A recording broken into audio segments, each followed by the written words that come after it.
Hi everyone, thanks for watching. You can support our work on our website ageoftruth.tv. And please like our videos, subscribe to our channels on YouTube, BitChute and Brighteon. And remember to hit the bell for notifications. And follow us on Instagram and Facebook. To be sure not to miss any of our shows, you can sign up for our newsletter on our website ageoftruth.tv.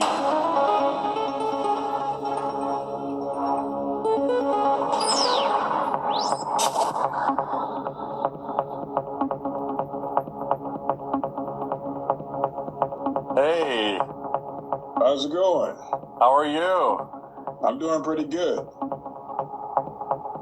Hello and welcome to this edition of Age of Truth TV. I'm Lucas Alexander in Copenhagen, Denmark.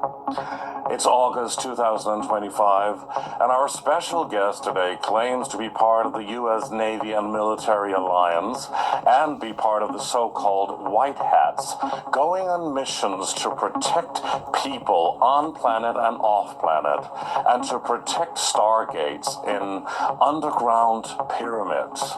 He also talks about being sent on missions for the Galactic Council and having met several different versions of Donald Trump. That and a lot more with Ra Cloud.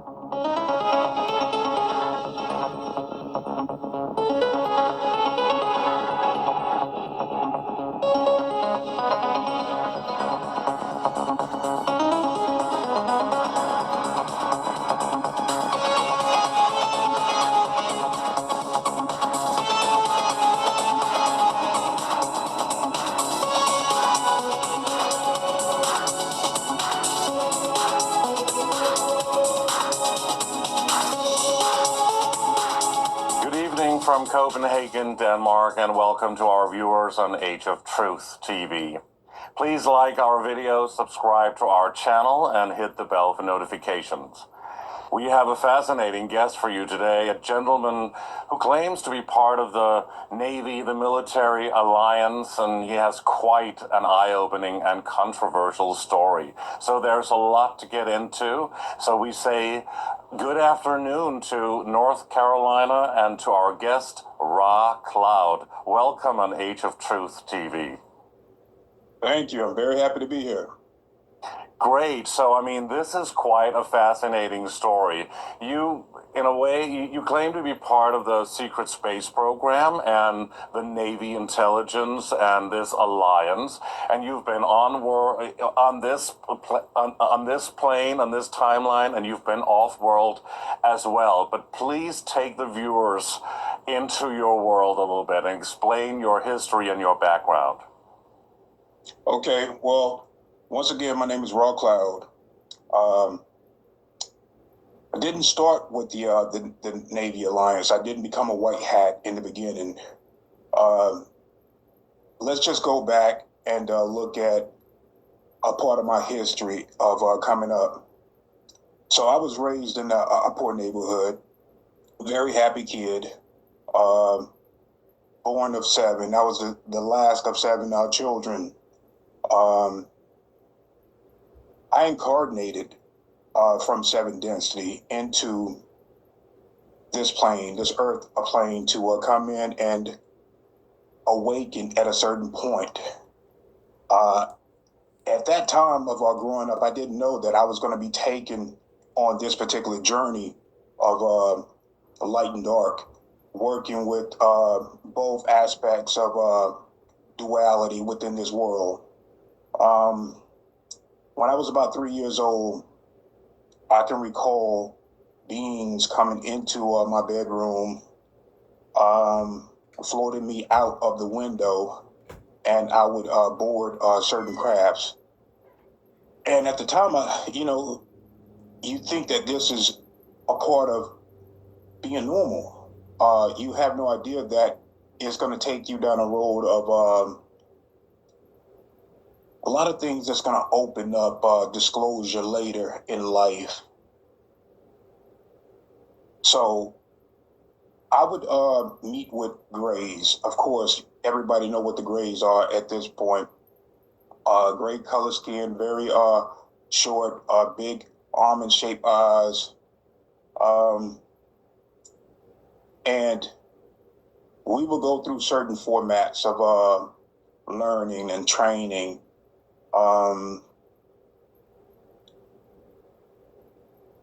Joining certain galactic groups. I would see certain beings while in these, I would call it like play settings. There was other children around, and we would speak like telepathically. It was nothing verbal at that age. And it was so clear and so precise. And these were like early psychic trainings that I will go through. But of course, they also too would wipe your mind. Even as a child, they will wipe your mind. So I didn't recall any of the earlier meetings with the Greys. Now we have positive Greys. A lot of people think that the Greys are just biological robots. But there are some Greys that are sentient beings that have souls. And when you meet with these particular Greys, you can feel like the love. You can feel their vibration. You say that you're the youngest of 7 siblings, but what did they experience? Do you know if any of your brothers or sisters have had similar experiences, and why you? Why do you think you were chosen, and did they know what was happening to you when you were such a young child? They did have some experience with the Greys. They did not speak of it. It was just, I want to say about 6 years ago, I found out that the Greys were visiting my mother. They were visiting my brother. And they remember this now? Yeah, well, my mom, she's passed away 5 years now, but a year before she passed away, she was telling me about the Greys coming into her place. Well, my brother saw them. You know, they came, they portaled into the living room, and he just so happenly get this sense to go out. And this was probably about 11 o'clock at night. My mom was just going to bed, and my brother, James, he went out into the living room. He was 24-hour care for my mother. And he just happened to, go out into the living room and just peek around the corner, and he saw like 4 Greys. There were 2 tall Greys and a smaller Grey, and then like a very young Grey. And my mother, she had, she was pretty much handicapped. She had died. She was diabetic and had her toe amputated. So she had this chair, and it reclined up, to her comfort level. It can lift her up. It can recline her back. So it had these buttons up there that the smaller Grey, the baby Grey, was fascinated by it. And my brother said that he saw the baby Grey just jumping up on the chair while these other Greys are just looking at the baby. Now, of course, Greys don't just knock on your door and ask to come in. They portal into the living room, and he saw that, so he went back into the bedroom where my mother was at. Shortly later, now this is what made me kind of angered me, because when he went back into the bedroom with my mom, he shut the door. Shortly later, there was a bang, like they wanted to break down the door. And after that, they don't remember anything. So, and I'm thinking that, they could have been in breeding programs, and the Greys sometimes often bring their the children to see the parents. Now, I don't know if my brother was the father of maybe the baby Grey, or was that my mother's child, because it doesn't matter how old you are. They have the means of even an elderly person, someone that's 80 years old, can still give birth to a hybrid child. Really? I mean, yes. Are you talking about a human being, a human woman of 88? Yes. How is that possible? And that it's something that the Greys can do, and we have seen this countless times where abductees, females and males, at very late ages in life, still giving birth. I think even Peggy King talked about this as well, where she was in her 60s and still she was dealing with the reptilians there, and she had hybrid reptilian children. But I mean, how does that even work? Okay, so let's just say or assume or be open to an idea that maybe a woman of that age can give birth, even though the equipment shouldn't work anymore, maybe. But I mean, so if they are being impregnated by a gray or a reptilian even, what will the baby look like? It cannot be human, can it? It would look like a gray or something, and then they would see that and be quite shocked, wouldn't they? I can imagine. I myself have been in certain breeding programs as well. Some good, some not so good, and we can get into that as well. Do you have any knowledge of any woman giving birth to an alien baby that looks like an alien, or how does it work? They're going to have certain features of human beings. Of course, the ones that look like us, they get into a program that the government know about, and they get housed into human society. But they have to pass as human being. They have to look more human than ET. For the ones that do not pass, of course, they go back on board ship and they take up certain jobs on board certain crafts. So is it shapeshifters or somebody that can project another form in a way? And if so, and if they can do that, and we've heard a lot of people say that they can do that, why didn't they portray themselves as humans when they were visiting you in your bedroom at night as a child or whenever it was? I have no idea. I'm pretty sure that these things do occur where they do look like. It all depends on your level of being able to handle the appearance of these beings. Of course, they do not want to put you in a state of panic, depending on who they are and what they represent. If they represent more light, loving, conscience, then of course they will change their appearance so that it's more pleasing to you. But if it's a reptilian or a negative being and they have certain agendas, then of course they like that fear base that is going to be surrounded with you because they feed off of that type of energy.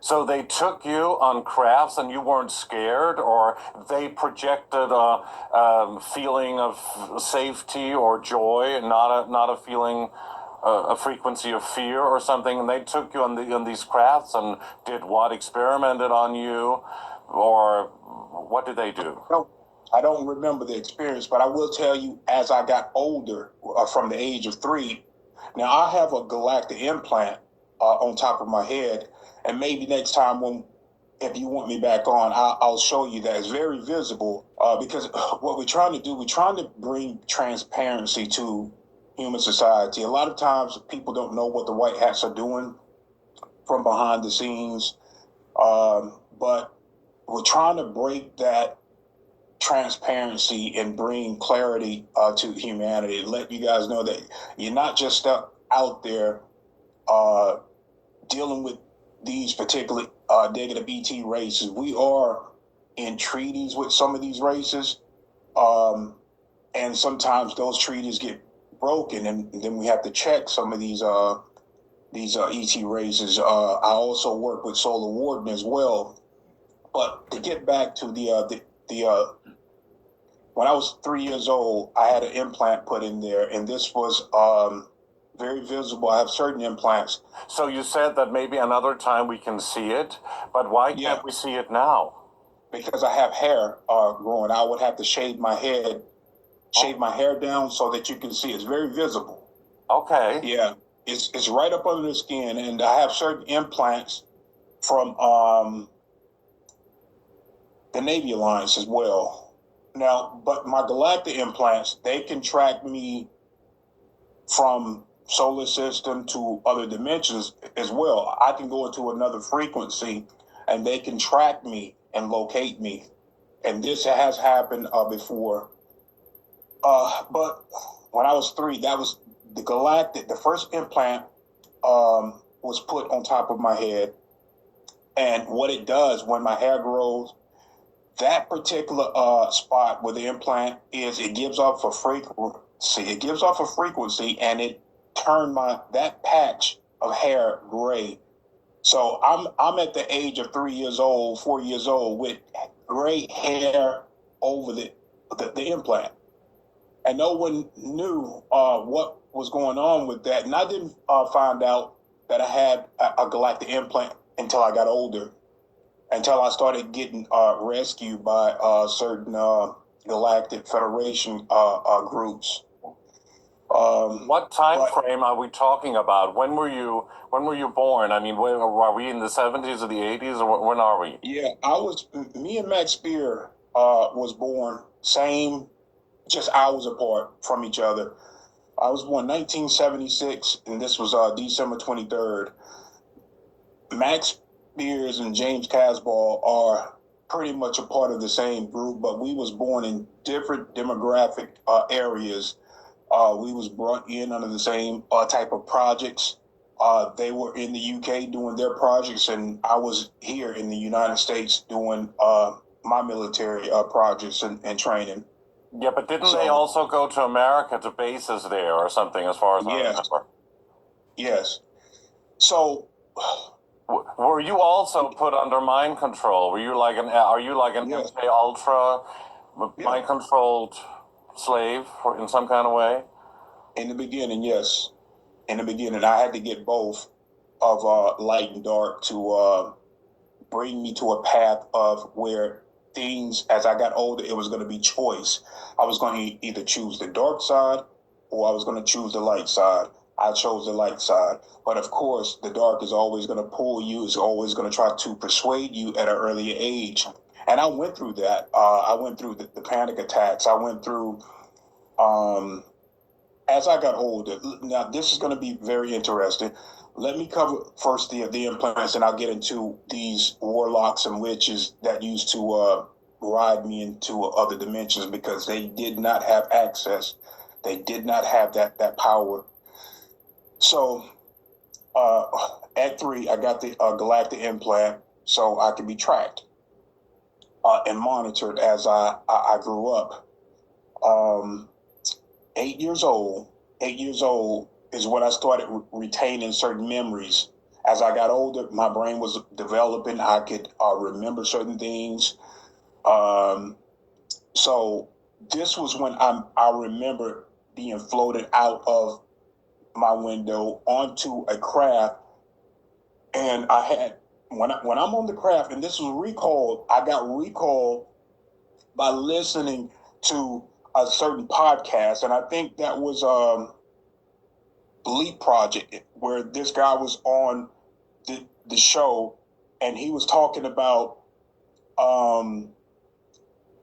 when he was young, he would walk up under the street lights and they would turn off. These were psychic abilities. That was when you get visited by certain ET groups, your psychic ability is extremely heightened. Like telekinesis. Yes, things will turn off on their own when you walk past them. Things wouldn't work anymore, like watches or appliances would just malfunction. They would not come back on anymore. And that triggered me when I was listening to him, because I went through that as a young kid, where I would walk on the street lights and they would just turn off, and I knew I was doing that. Also, when this is going on, you also have a craft also following you as you are, walking down the street. That could be a craft as well monitoring you. But when I got floated out of the window and I saw myself, it triggered this memory where I saw myself at the age of 8 years old, and I was on a metallic table, I couldn't move. I didn't have any restraints on, but for some reason I couldn't move. The only thing that I could move was my eyes and my head just a little bit. And I saw two grays off to the corner, and they was doing something. So I had these tears falling down my eyes because I felt like this was going to be the last time I see my mom. I don't know why I felt like that, but I did.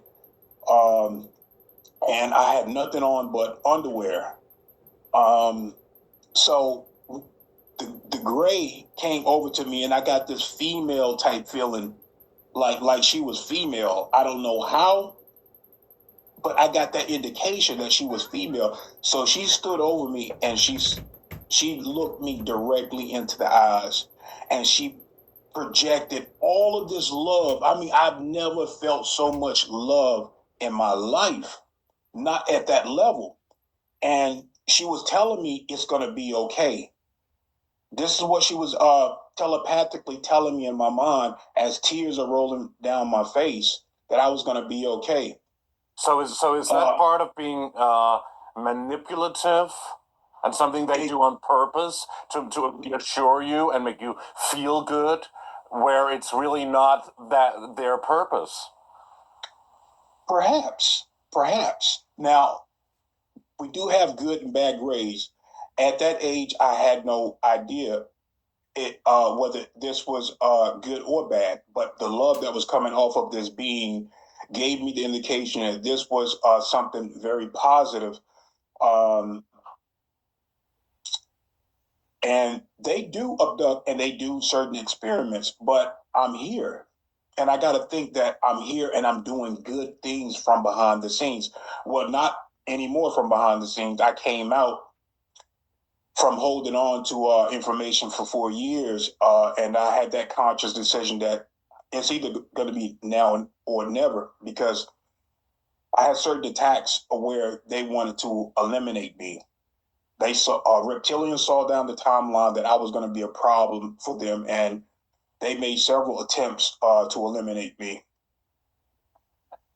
But is it still a problem talking about these things? A lot of people are talking about it now, and there seems to be more and more people coming out. We've had a lot of people on this show, and they're on other shows as well, and you meet them at conferences, and it's almost like becoming quite confusing. Who's telling the truth? How can they substantiate what they're actually saying? And are they actually listening to somebody else and repeating what they experience? And are they doing it because they're like narcissists, or is it really coming from a truthful place? And that's where we are here. We want to get to the bottom of things. We want to really, we want the truth. That's why it's called Age of Truth. So that's why, we try to really go very in depth and ask critical questions, but certainly with an open mind. And you have to have that when listening to all of this. But I mean, so you decided to come out with this, and you did that. Why? Well, I was talking to a military official, and they was like, "Well, if you're going to talk, because how things are set up on my behalf, I don't have a non-disclosure agreement. The Montauk, there's so many avenues that I can go down. I've been involved with the Montauk. I used to work for both sides, the Illuminatis and we can call them. They are Illuminatis, but some Illuminati people are good. They're not always dark. Some of them are good, and they don't. You got good people that have joined certain organizations that are high-ranking military. They don't like what's going on, but because of the organization that they are having to participate in, they are limited at what they can do and what they can disclose. So when the military assets that come in with these agreements of certain things can be disclosed, but I have no disclosure agreement, so I can talk. But it didn't matter to the reptilians. It don't matter because if you are going against the grain and if you are trying to disclose, then they are going to try and stop that. They don't want that out. For the longest time, way before I was born, you could not speak about the reptilians because they had certain agreements, certain treaties with the government. Yeah, but And right now everybody is speaking about not just the Illuminati, but about the reptilians, and I think that really became a popular topic when David Icke came out and talked about all of this, and now everybody really talks about it, and it seems that all people that were involved in these secret space programs or secret military stuff, that they've all encountered reptilians in one way or the other. Exactly. Well, like I said, the reptilians have technology that they can see down the timeline. They're going to see who's going to be causing them problems. But we also have a positive galactic federation too that watch over humanity. Certain things cannot be broken. Treaties, you just can't kill a human without having major karma, and that goes for the reptilians and humans. You're gonna have major karma if you kill a human being in this particular Earth realm. How Source, God has things set up. You kill a human being, you're gonna get karma. It may take a while for it to hit you, and sometimes it may hit you, right then and there. But when we started, when human society started seeing these reptilians and started speaking on them, certain intelligence groups like the CIA, FBI, and all of these other ones that are out there that people have no idea about, they come out and they have this campaign of discrediting humans for what they see, and they chalk it up as dream or hysteria, some sort of, they could be on drugs. They had a campaign specifically to steer people away from the reptilian agenda altogether. They didn't care about too much about you speaking about the crafts. But when you started talking about the reptilians, because of the agendas that they had from behind the scenes with certain Illuminati groups, certain secret societies for thousands of years, that was a no-no. So, and if you work with the military directly, then you started talking about the reptilians, you would go under immediate threat. And if you didn't stop, then they will eliminate you just because of your being affiliated with the military. With us as military alliance assets, we didn't come under that particular net. So we could get away with certain things.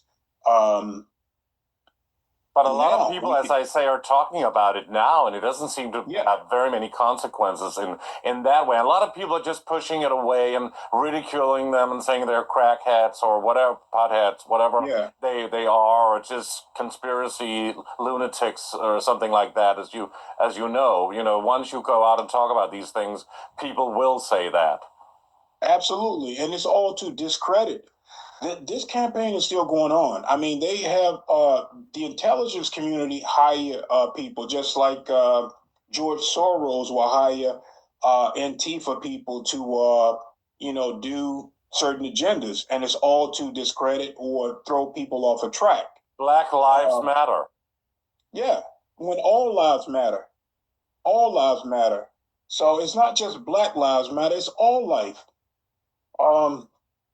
In certain past lives, I used to be blonde hair, blue eyes, and I'm doing the same work. I work as an intelligence officer, and back then, I had a team working for the United States, and we infiltrated Hitler base. I was blonde hair, blue eyes, so I can pass as one of the Nazi officers. So this what you're talking about now, something that happened in a previous life that you now recall or remember, or what? Yeah. Do you remember those previous lives because of regression or something you went through? How does that work? I have like guides that take me into certain timelines in the past, sometimes I'll go into the future and fight archons as well with the Galactic Federations. But when I told my guys, look, I'm ready for more information. I need to. They know I was always going to be doing this. I didn't know that at the time when I was young, but it was always going to be in my soul contract to come out and do this. Even my soul contract was going to be working with certain Illuminati groups as well, and creating certain altars that had special, unique abilities that could go into hulking out. And these are the super soldier projects.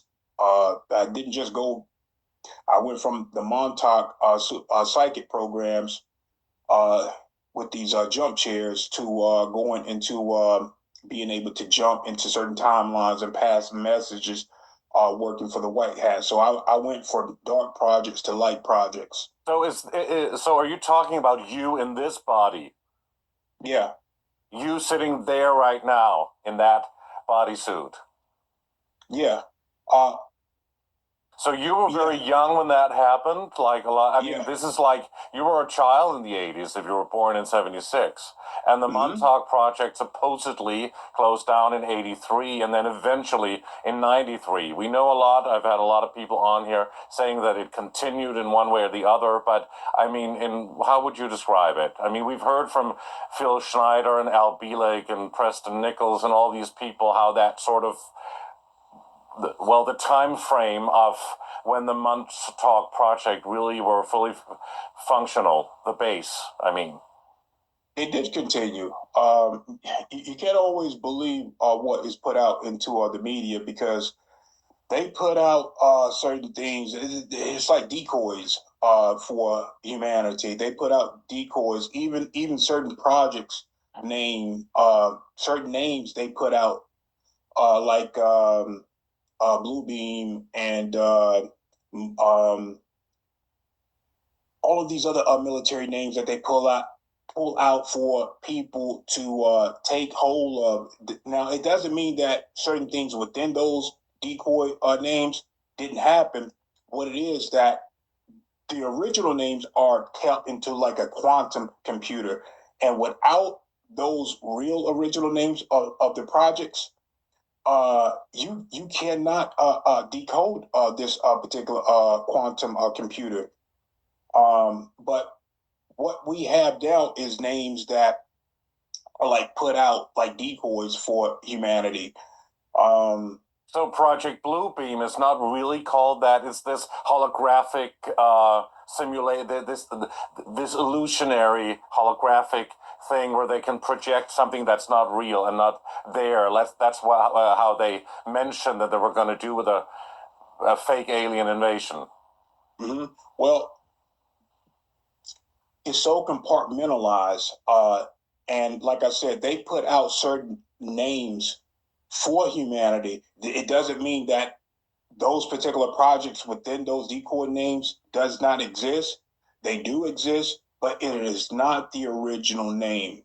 And the original names are held on the dark side of the moon, and they have more projects on top of that. So humanity don't understand that they're getting certain disclosures, but not full disclosure. It's not going to be full. You're going to get pieces of it. Yeah, definitely.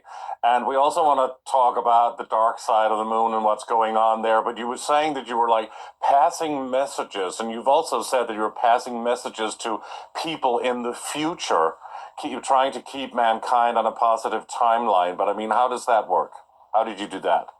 Okay, now let's talk about. I'll take you into one of the missions for the Galactic Federation Councils.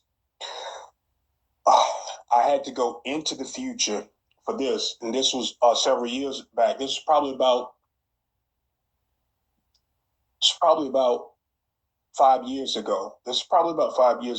So this was not when you were at, you said you were at Montauk. This was not part of the experience being in the Montauk chair. Now, do you want to talk about the Montauk? Well, I want to talk about all of it, but I'm just Okay. want to know if your experience with the Galactic Federation had anything to do with your involvement with Montauk. No, not this. Now, dealing with the Montauk is more Illuminati type stuff. This was both good and bad. Now, dealing with the Montauk was pretty much paperclip boys. These were Nazi programs helping the United States to kind of develop certain psychic programs that could, these psychics will be developed at a younger age to jump into certain timelines. So we went from having the Philadelphia experiments going on, where at the time human beings did not understand the physics of time travel and that capability. We just didn't understand that concept yet, and the Nazis did also develop a lot of this technology without the help of the reptilians and Greys. But the Greys and the reptilians could not always monitor what the Nazis were doing. They would give them specific things, and then they also too would sabotage certain things. So they did not want humanity to develop this stuff. It was only through treaties that these the reptilians had to at certain points come in and say, no, you're not doing this right, this is how you do it. But they couldn't come out in the open, so these bases had to be everything had to be engineered on the ground, because the sun would kill certain beings like the reptilians. So they had to stay in a low frequency, so they couldn't always work beside human beings because of the frequency that we give off. But over time, we started developing these psychic programs after many years of developing, learning how to jump and back engineer. But we needed psychics. They knew that if they did not have psychics on board these projects, then they were not going to be successful. They needed people with the light codes to be able to do these jumps. I can jump. I was doing this at an early age. This is why the Greys saw me as potential to go into these projects. But like I said, not all Greys are negative. They look at soul contracts, and they want certain people to develop psychic abilities and to do these psychic programs under light and dark. I don't want to call them agendas. Let's just say projects, learning and developing both sides of duality. So, but why do you think you were chosen? Do you know why you were chosen? Isn't it usually people from a certain bloodline or children part of a certain bloodline? But if it didn't happen to the rest of your siblings, if you have 7, well, I don't know if they actually went into these programs. Now,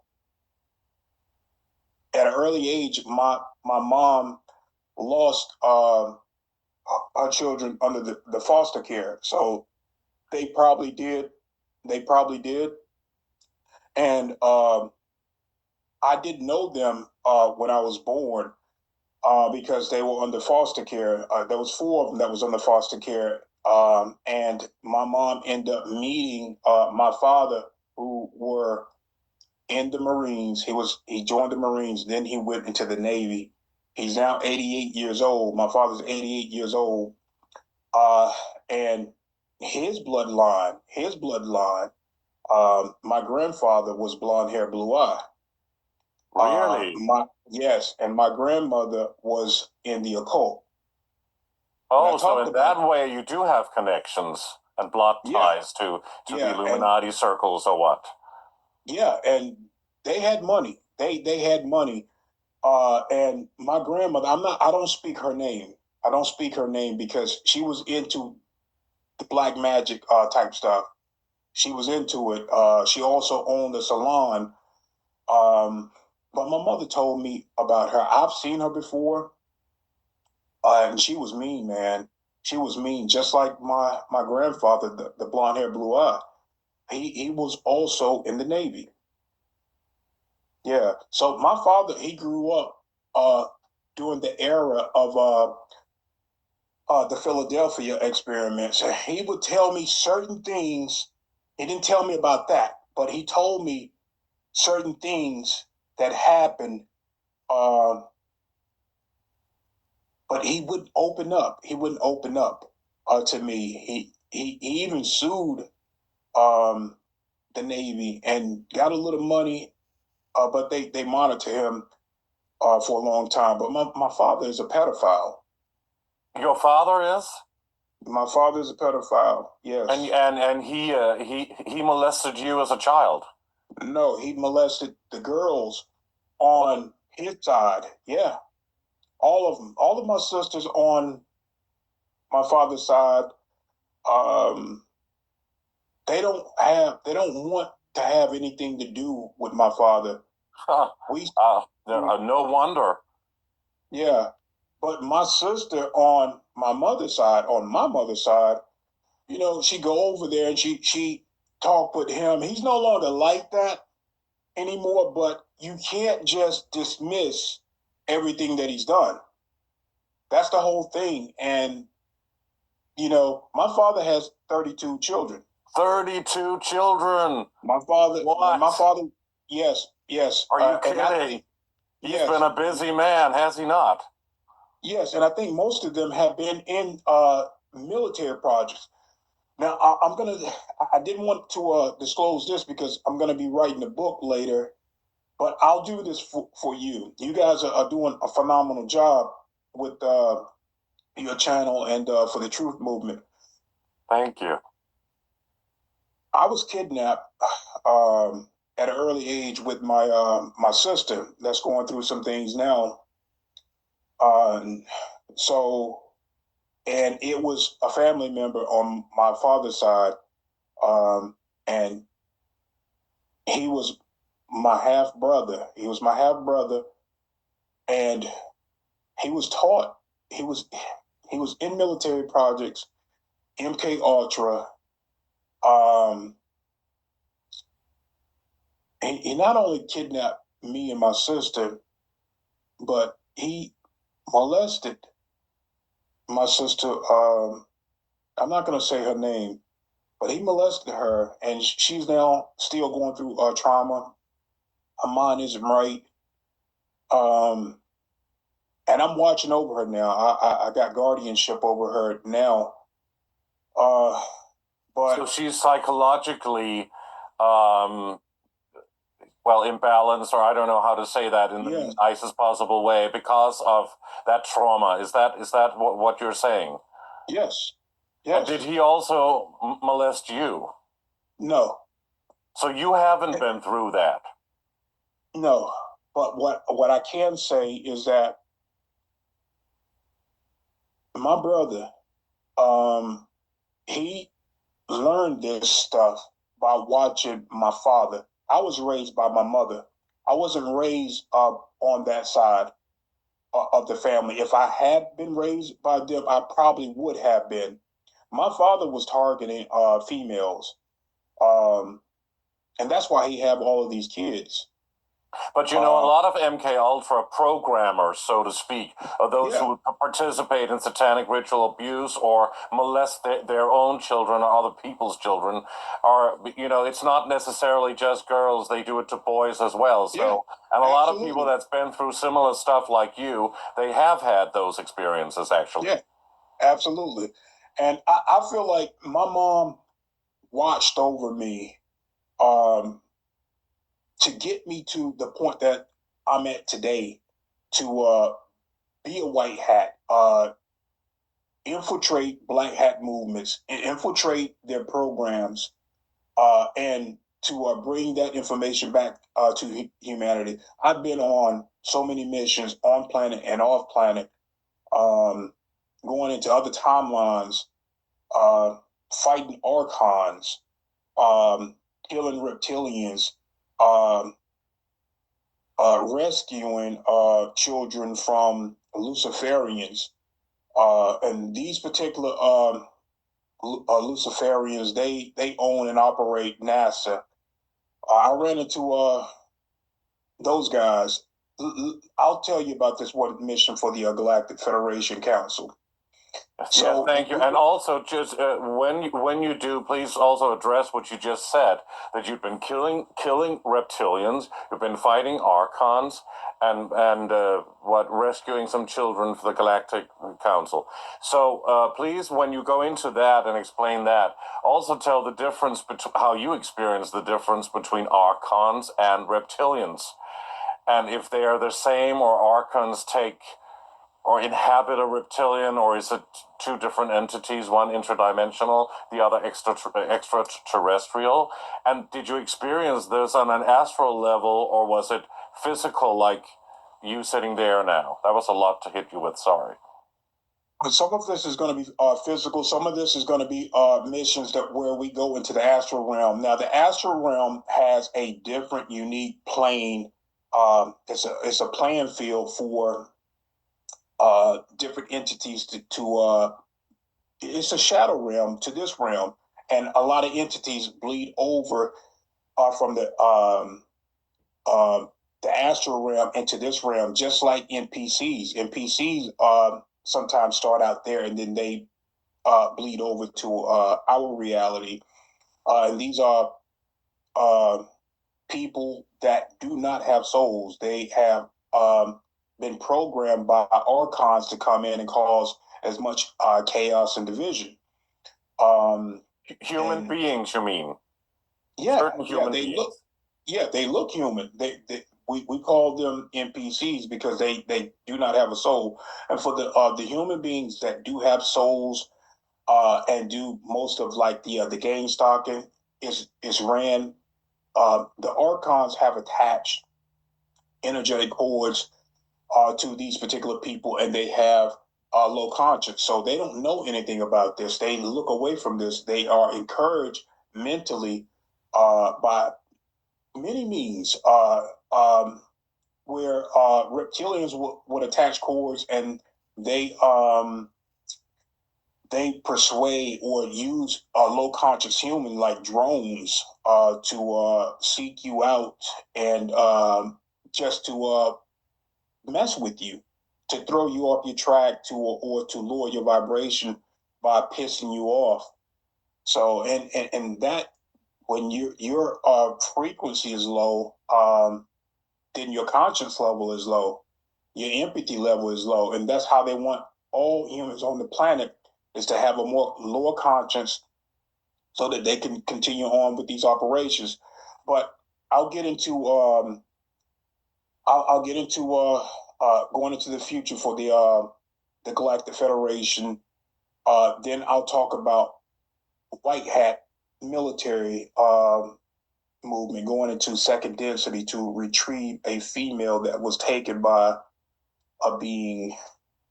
I did not like going to second density. It was extremely harsh on my energetic body. So we get a call from the Galactic Federation councils to go to a home where these two toddlers, I don't know if they were twin, but they were very similar in how they look and the age. So I don't know if they were maybe a year apart from each other, but they look similar in nature. Now, we got word that the Greys were coming to abduct these children, and they did not have a sole contract to do this. So a lot of times we stay out of, if they have a sole contract to do this, we stay out of it and let them proceed with their contract. So I pop in to the home of these black toddlers. Their parents are fast asleep, And these toddlers, these two boys had to be maybe 4 or 5 years old, and they were already making their way down the steps. So that's why I pop in, I grab them, and then I take them back into their bedroom. I did not bother to wake their parents. We allowed them to sleep. I just would have scared the fuck out of them anyway if they know that I was in their home. So physically in their home. Yeah, physically. And I'm going to tell you something else that happened after that. There was a retaliation that happened after that by luciferians. So when I pop in, I grab these two boys. I already had the mission. I knew the job. So I take them back upstairs, take them into their bedroom, and I shut the door. By this time, the Greys had already, they were in there and they were trying to open the door. I did not let them in. So they then went around to the kids' a window, and they were trying to open up the window. One of the Greys, he tried to get into my head to manipulate me. He projected like he was one of the kids. But when you're psychically in tune, you know what's going on. I never mind that. I did not let them in. So I actually went out onto the balcony and I started throwing the Greys off the this balcony part that they had, like right there by the window. So they end up leaving. Now let me tell you the suits that these Greys had on. They had on tight one-piece suits. Two of the Greys had on blue suits, but the leader of that particular Grey had on a red suit. So keep in mind, because I'm going to be telling you what the suits look like with the Luciferians, the ones that run NASA from behind the scenes. These are the Nazi Nordics that run NASA. These are the Atlantean people that run NASA. 3 days later, after I protected those guys, that mission was done. 3 days later, Luciferians show up. Now, they tried to get into my mind. They're very, very psychic beings. So my mind represented a door that they wanted to get into. And they're knocking on the door. They're knocking on the door. And I'm not saying anything. I'm not letting them in. So they begin to bang, and they tell me that they're not going to hurt me. Then this voice from inside of me said, "Let them in." Very deep voice. So I let them in. 4 of them come in. 1 female, 3 males. All of them wearing red suit, and they were like military. You can tell that these guys were military. They had that military aura about them. They were very disciplined. So my mind, they came into my mind. I saw what they looked like. One of the rooms had a black and white TV on it, and it was like fizzed up out of station. So one of the guys went into that room and he looked around, and I'm watching these guys. They were blonde hair, blue eyes. Their suits were all red. They had, you see this particular stripe down? Well, it was gold trim. It was gold trim all the way down their suit, and then they had a cape. The cape didn't go all the way down their back. It went midway to the back. And it had the Star Trek emblem, but it was, if you think about the Star Trek emblem, turn that symbol the opposite way. Turn it upside down. That's their symbol. And I think Space Force has this type of emblem. So Space Force has a Nazi side, and it also has a white hat side. People don't know about these two sides that Space Force has. And I'll get into, remind me to tell you about the time I met with Trump. So when they come into their The female, she got her hands behind her back, very disciplined, and the other guys had their hand behind their back. So the one guy is the leader. He came in, grabbed my arm, and he stuck a needle into my arm. So he gave me some type of vac, and this heavy, deep voice spoke from me and said, "It's not gonna work." And it didn't. I did get sick for 3 days. So they left out. They left out. They didn't come in. They didn't leave out the same way that they came in. They left out of that room with the TV in. So I got sick for 3 days. What they were trying to do, what that vaccine was for, is to turn off my psychic abilities. It did not work. So whatever voice that was inside of me, that higher self, was right. It did not work. I'm still doing these programs. I'm still psychic. I still go on military missions. But do you know Gary Mechanic, the one that hacked into NASA? I don't know much about that story. Yeah, well, he hacked into NASA. He saw non-terrestrial officers. These are the same non-terrestrial officers. They are human, but they're not from here. They are part of the fallen angelic human line. These are the luciferians. These are the Atlanteans.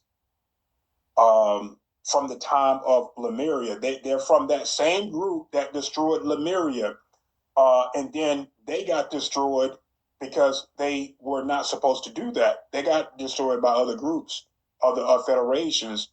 But what kind of species are you talking about? That destroyed the Atlanteans. Yeah, those people who are part of NASA, the Luciferians you're talking about, that are the Atlantean group, going back to Lemuria. Yeah, they are Nordics. These particular Nordics have reptilian genetics, though. So, and do you think all Nordics have that? Or, I mean, a lot of people talk about Nordics being these blonde, beautiful, blue-eyed people. I mean, or this human-looking kind of, but more ethereal and more beautiful in a way, right? Isn't that kind of how they're described? Yeah. So you have many Nordic groups out there, and some of them are very spiritual. They're like their Pleiadian brothers, and they do too work with Pleiadian family members. And then you have other groups that have they work for darker agendas. They do human trafficking. I don't know if they eat humans, but they do have reptilian genetics. These particular ones do have reptilian genetics. Because they were cloned, or are they originally? Is that another type of Nordic, or were they cloned? Well, with the Draco or whatever. Yes. So the Dracos in the beginning could not infiltrate the angelic human line, so they needed Pleiadian DNA to start. So they would capture certain Pleiadians, and then they would interbreed with them, and then put their genetic line within the angelic human line. That became the fallen angelic human line. So you have the fallen angelics, which are the Draco reptilians, and then now our human line, the angelic human line, is now fallen angelic human lines, and that's because of the reptilian genetics within the human line. So they needed Pleiadian DNA to infiltrate. It's all about infiltrating, looking like us, being able to walk among us, to infiltrate the human society and then take it over from the inside out. This is what the reptilians do. When you talk about the fallen angels, or what is that, the Nephilim, the Anunnaki? And would you say that they're also reptilian? Some people claim that the Anunnaki is a type of reptilian. But what are your thoughts on that? Yes, yes, and they became that because of the reptilians. So the Anunnaki look like us. They look like us, or we look like them. Uh, So the Anunnaki look human, but some people say they look different or really a little bit terrifying, projecting themselves looking like humans or giants, actually. And there are many different looking Anunnakis. It's because they like to breed or create. You know what I'm talking about. They genetic modify everything. They would genetic a human looking bull. This is what they do. They go out and create. And they put their genetics into things, just like the Baphomet was created to be worshipped. They put these beings in place to be worshipped. When you say Baphomet, do you mean that is real? That is some kind of depiction of Satan that can manifest in real time, or something you can see it or touch it in front of you, or is it like a projection, or is it just fiction? It's not fiction. This particular being was created. It's representing the transhumanism agenda, and this is what they want for humanity. At the top, the archons are manipulating all of these groups. They're manipulating the Orions. They are manipulating the Dracos, and all of these groups are like henchmen for the archons to go out do these monstrosities of creations to create these beings with low frequencies. And they're like a virus. They inject themselves into a society. It doesn't matter what type of, you can look like a blob, peaceful blob on another planet. But if you are peaceful and you are high vibration, they don't like it. They are against the organic co-creation of source. So they invert everything that is good. They want it bad, and these are the archons. And why are they allowed to do that on this plane? I mean, is it like this that we're in a matrix that's been like hijacked, or it's like there's like a prison net or something around Earth? Or I mean, what is this? This goes back to something we've discussed a lot on this channel about this Saturnian frequency or something. I mean, are we being captured here? Well, this is what they want. They did. So Source already had a balance, and it is a matrix system in itself, but it is one where humans get to learn and develop and to grow their conscience, to evolve. But these other beings also had free will, and they like that to feed off of energy. They didn't. Once they started doing that, once they started falling, they like being worshipped. So free will beings do not worship. They love unconditional. They work with each other. But these beings started understanding, well, we could be worshipped. We could be looked at as gods. And they did develop in a peaceful manner before they fell, but they wanted to break away from that. They wanted to become God. They wanted to become the overseers and the creator of different worlds. And this is what they were allowed to do because they had free will. So source is not, I mean, this is what a lot of people call God, obviously, or God mind, or the force, or source. But I mean, so that is not an all-loving source. That is not a very positive being. That is still a being that works with the frequency, of dualism, dark and light, and bad and evil, well, good and evil, or what? Since they allow these archons to suddenly create a prison planet or to have free will to hijack this whole realm and let all of these terrible things happen here. Because why are we not being helped? You talk about a Galactic Federation that's good, but we don't see much of that, do we? Well, the positive. So you have different federations out there. You have positive ones, you have negative ones, and then you have ones that are neutral. And just like the human society, most of these federations can be infiltrated. But the ones that are so loving and caring, they understand development, they understand free will, and they live by that. We have to ask for help, and we are getting help from behind the scenes. I can vouch for that because I've gone on missions, and it has to do with contracts, and it also has to do with not just soul agreements, but treaties that we all have. So the Illuminatis have treaties with the bad guys, and the Navy Alliance, Earth Alliance, White Hats, they have treaties with these positive groups, but they don't want to interfere in human development only if they have to. Like if it came down to humans being destroyed, then they will step in, and they've done this several times. You just don't know that Earth have been saved many different times by these federations from total destruction. Yeah, but after so much suffering, again and again and again, they do these great resets constantly, and now we are facing another one if that's going to happen. Like we are these strange times right now. Some people call it the end times or whatever, but there's certainly also an awakening and people going into different timelines, whatever, or on different...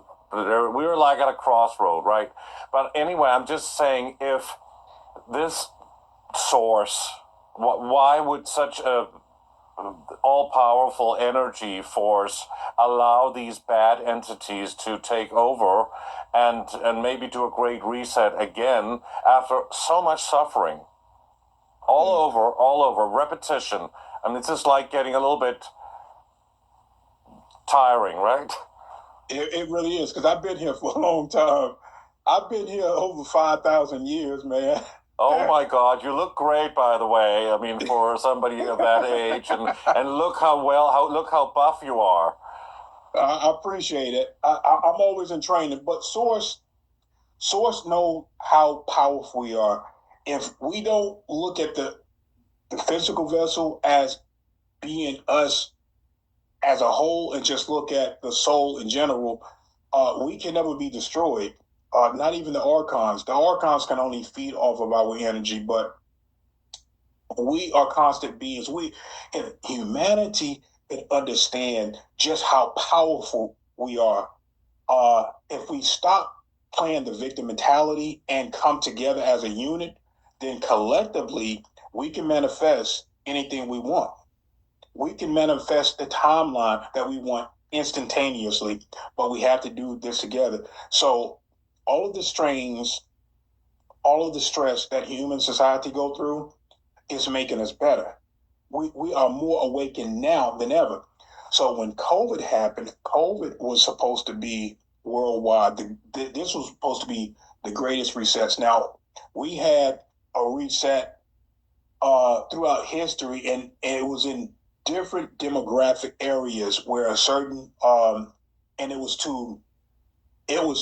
done by the Dracos or the Dark Forces or the Archons, because that particular human society were developing way faster than what they wanted to control.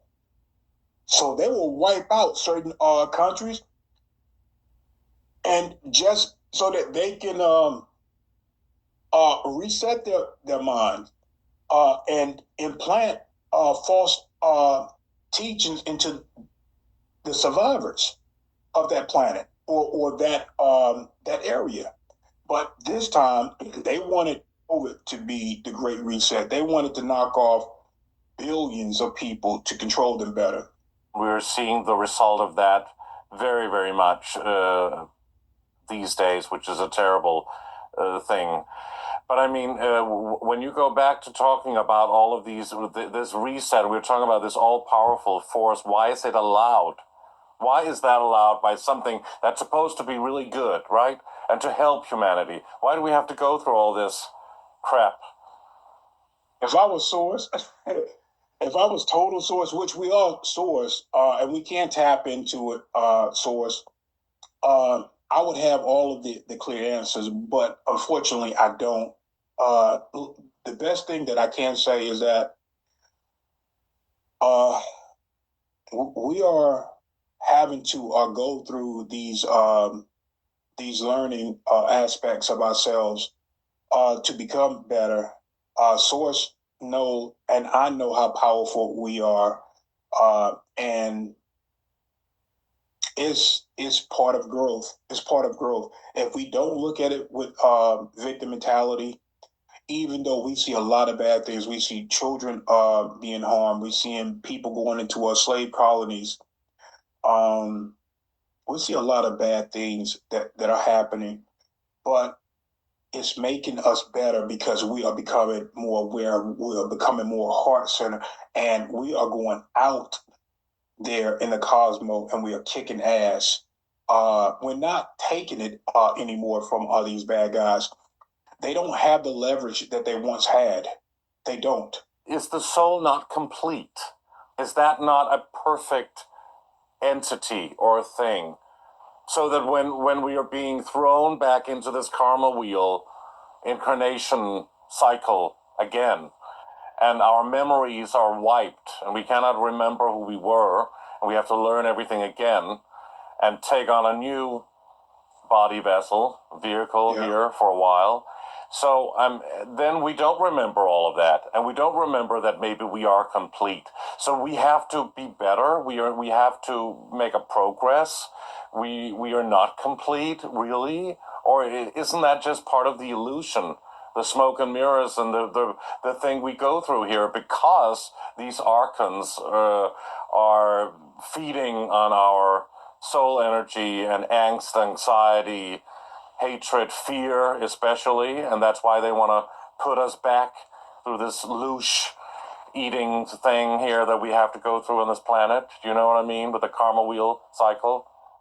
Absolutely, absolutely. This system is going to be shutting down.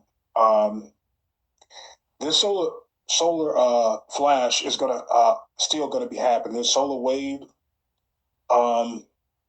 What I can say is that our DNA is going to be upgraded, and everything that we did lose behind the archons. And remind me to tell you where our memories are being stored, because I did go to an archon world to retrieve my memories. Once this solar flash happens, the people that are already awakened, like the star seeds, the people that vibrate very high, we're gonna go into like a fifth density Earth timeline where the archons do not control, and we manifest at will there. I've been there one time. I've seen this particular planet, and it's beautiful. It's beautiful. I mean, it's nothing different from our planet, other than no reptilian control, no archon control, and everything is peaceful.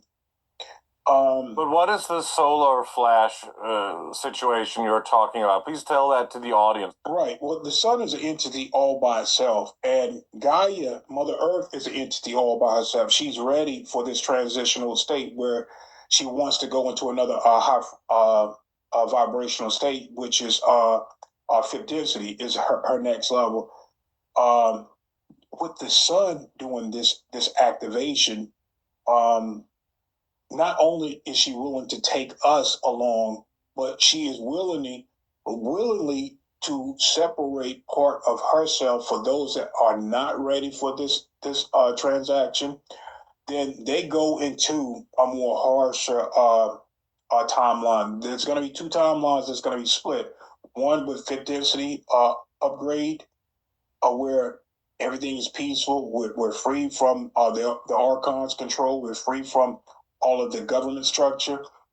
And there is another one where people are gonna, get that one world digital currency. They're gonna go into that transhumanism timeline, and it's just not going to be good for those that want to participate. But it is choice. But what if you and I and a lot of the viewers, a lot of the people who are awake to a lot of these things, what if we find ourselves in the not too distant future in this digital currency world and all of the stuff you're talking about, and then we sit here and say, well, we didn't go to that blissful place that you're mentioning? Well, that would mean one thing, that your oversoul saw that particular version of yourself needed more lessons. Like I said, it's going to be for those that are ready. You have to be really ready. You have to be ready for not being divided by red or blue. We're talking about Democrats, Republicans, because that stuff is you having the collective should not be manipulated by dictatorship. So once you elect to vote, you're giving your consent for things to pretty much rule over you. And I was taught this at an early age, not to do this, not to participate in that. And that was a board craft, because with that training that I was going through at a young age, I was told not to have dictatorship over me, that if I did, then it takes me into negative beings being over me, and they know what you're doing. So everybody that votes, they know your name, they know where you live, and you're entering into a soul contract. That's what that is. The government structure have never given humanity anything to uplift their life. If anything, they give you crumbs, and then they take more than they give. They absolutely take more than they give, and then they govern over you. Yeah, all of that is, of course, a lie and smoke and mirrors and an illusion for people to think that they have a say and they can vote and everything changes. And they always make these promises and they break them and all that. That's the usual cycle. And it's always like 49-51 to whatever party when the votes and the ballots and all of that. And then, of course, it changes. Reptilian Republicans and Democrats, just... it switches, and it's just the same. So all of that is part of the New World Order plan, right? Absolutely. And I could tell you the symbolism behind red and blue, Democrats and Republican. It's bloodline related. Two families. Okay, so let's start with the Democrats. The Democrats is blue. Okay, so you're dealing with more draconian reptilians that lie and deceive. We all know that the Democrats are for slavery. We know this. It's a history behind that. So the blue represents the blue bloods. They are blue blood. They're copper based. So the Dracos represent Democrats. Okay, the fallen angelic. The Republicans are more or less oxygen-based blood. You're looking at a human, fallen angelic human. Okay, that is the Nordics that have reptilian genetics in it. So they are the but because of them being more human, more Pleiadian, they are oxygen-based blood. That represents the Republican. No one has figured that out. I've learned this at an early age, that red and blue represents these two families, these two fallen families. Democrats, Draco, copper-based blood, and the fallen angelic human lines are the Republican. They're more, not going to say positive. They're a little bit more positive than Democrats. But I mean, But those politicians who decide to be either a Republican or a Democrat, they still participate in the Bilderberg meetings and the trilateral commissions, the round table stuff, and the rituals or whatever they do, infiltrate all of it, part of the different bloodlines, the European royals, and all of that are part of, or linked and related to a lot of the presidents and the different political candidates in America. Absolutely. You nailed it. So it's all the same. It's all the same. So you cannot say that more is red or blue or whatever they bloodline they're whatever they're from. I mean, it's the same, right? And they encourage fighting. These two bloodlines. Yeah. Yeah, they encourage that's the Hegelian dialectic, divide and conquer, splitting, and its problem, reaction, solution, tactics, strategies that they use all the time to, to entertain people thinking there's a conflict, and then they will change it for the better, of course. To keep mankind separated and divided. That's all divide and conquer. Absolutely. These two families do that. Now, I can tell you about, I did tell you about the Galactic Federation mission. Which happened in the Astral, right? Just to clarify that. No, this was the here and now. What I found out is that those two boys were going to go into a 20 and back program. Now, what particular program this was going to be, I don't know.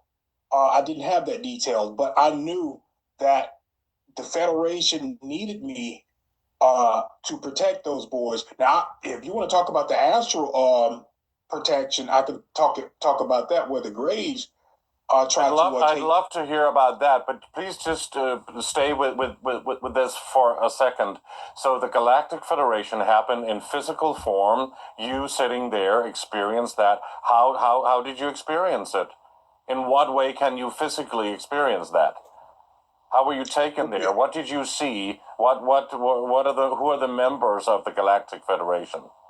There's many members of the Galactic Federation. They are a conglomerate of different ET species that had to go through some of the same similar things that we're going through right now with negative ET invading races to join together to create. You're talking about Lyrans, you're talking about Pleiadians, you're talking about mantis beings, you're talking about positive grays, and there's some other beings, plasma beings, that are on board. You have aquatic beings. You're talking about a massive group of ET races that is a part of a positive change, and they police the galaxy. They police timelines. They police not just Earth realm, but they police a lot of different places out there, like their own places where they live in different dimensions. Well, we don't really feel that help very much, do we, here on this planet? We'd like a little bit more help, wouldn't we? Well, I can tell you this: if they weren't here, you would not be able to talk to me right now. That is guaranteed. You would not have the privilege of being as free as you are right now. A lot of people would be openly. Once you go down in density, and this is where I'm going to be taking you next, to second density, where I did a mission for the Navy Alliance. You get down there in density, like second density, those are harsh places where open ET, negative ETs vibrate at that low frequency. They are there. I would really love to hear that, but please do address my other question. How did you get to the Galactic Council? How is that possible physically? Were you taken there through a portal, or what? How or a craft, or how did it happen? Yeah, they can show up, or I'll get like a download where, and sometimes I'll just step into another frequency. There's been times where I could be beside my wife on the couch, and I'll get a call to step into another frequency. And she could be talking to me, and I don't hear her because I'm being occupied in another frequency. I'm talking to beings that are right there in front of me, and I'm seeing the ship. I'm seeing I'm on board their craft, but I'm in another frequency. So you're sitting next to your wife. You're married. Yeah. And your wife is not part of this, or does not have these abilities, or she's seen things. Yes. So she's seen things. I'm dealing with a lot of negative things. With that part of my life, where they keep her conscience a little bit low. But I don't want to get into that depth. Let's just say so that's not a particularly easy situation, as it would maybe not be being with somebody like you claiming all of these things. Obviously, if she does not have those experiences. Yeah, well, she has some, but she deal with certain other things. Okay, all right. So you can be sitting there next to her watching a movie on Netflix or something, and then suddenly you are in front of the Galactic Council. Yes, absolutely. And we discuss certain things pertaining to Earth, certain agendas that are going on, and if we need to step in and address those agendas that are playing out, then that's what we'll do. But when it comes to dealing with certain missions, I'll go aboard. They'll beam me aboard the craft. I don't like being aboard craft. I like doing it, other ways. But we'll sit down with many other beings. I've been in front of a small frog, a frog about that size, and it has surveillance equipment. And we communicate. We communicate with each other. There's many beings on planet right now that you would think that are Earth-based beings, but they are blending in, and they work with many federations out there. They surveil, they take notes, and they infiltrate to help us, just like the Black Hats do. So a frog will be a... Yeah, or they'll come and to my location and take me elsewhere. I've had certain beings like little small frogs meet me and my comrade, and where he is given a craft, and this is the astral realm. We'll meet up here, go into the astral realm, and then they will give me surveillance equipment. So, and this is, man, I'm telling you, this is so nice that how we operate on all of these levels of frequencies. Mm-hmm. It's probably going to be quite a lot for a lot of people to take in all of this, but we'll try. And I have an open mind, so I'll go anywhere with you for these couple of hours. But you talk about these things, and you say that you killed a reptilian and that you fought in underground facilities for rich families. Well, that's kind of a split. Now, the reptilian that I psychically killed, this particular Draco, this was Draco. He was on board a craft right outside of Earth atmosphere for 3 days. Now, I watched this being for 3 days. In the astral, in your mind. This was not the astral realm. The Illuminati's, you got to understand what really goes on from behind the scene, and how the White Hat military works, and how these Illuminati work. They give certain human beings to these reptilians that wait for the signal to come in and take these humans off planet. This is the galactic slave trade that you hear about. This is real. This goes on. I mean, you can hear about some of the human trafficking in the news media now. Well, back in the days, you didn't hear about that. People started finding out about certain organizations within the government dealing with social service that would take children into these underground places. The Catholics were doing this as well, but there was other government programs that will also do this as well. And these children would never be seen again. And they were breeding humans underground for decades until we started going into these underground bases. So this particular Draco, I saw him psychically because we're trained this way to monitor the planet. So I saw him that third day. I acted. So I psychically went, like it's almost like remote viewing this being. And he's sitting, this Joker had to be like 14 feet tall. And he's sitting at his on board the craft in his seat and just watching Earth. Now, this Draco, he could have been attaching energetic hordes to people because they feed off of our energy that way as well. Hi. Hey. Hi, can you hear me? Yes, sir. What a crazy thing that happened here. Yeah, once you start talking about the reptilians, yeah, they don't like that. Yeah, but I mean, we talk about them all the time. So I mean, this is like it's unbelievable. I don't even remember where we were. We were all over the place. I don't know if you can guide us back to wherever we were. Yeah, I was talking about the reptilian craft that was outside of Earth atmosphere. Do you want me to leave that alone? Just in case they... No, listen, we've been talking about this all the time. This is... No. Yeah, we run into a lot of this stuff.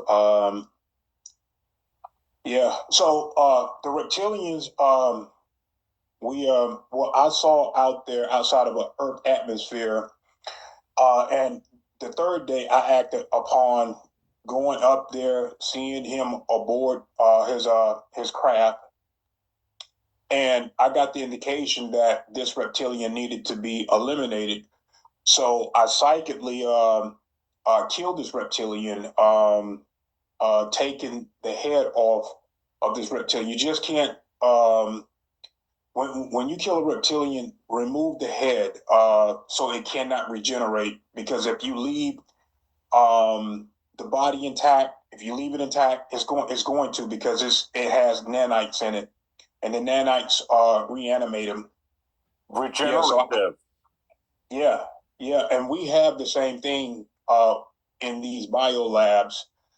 I've gone to a couple of biolabs here on Earth, and they're under this umbrella net as well, where they're experimenting with stuff like the Morgellons and Lyme disease, where they reanimate things of that nature. They rewire the body using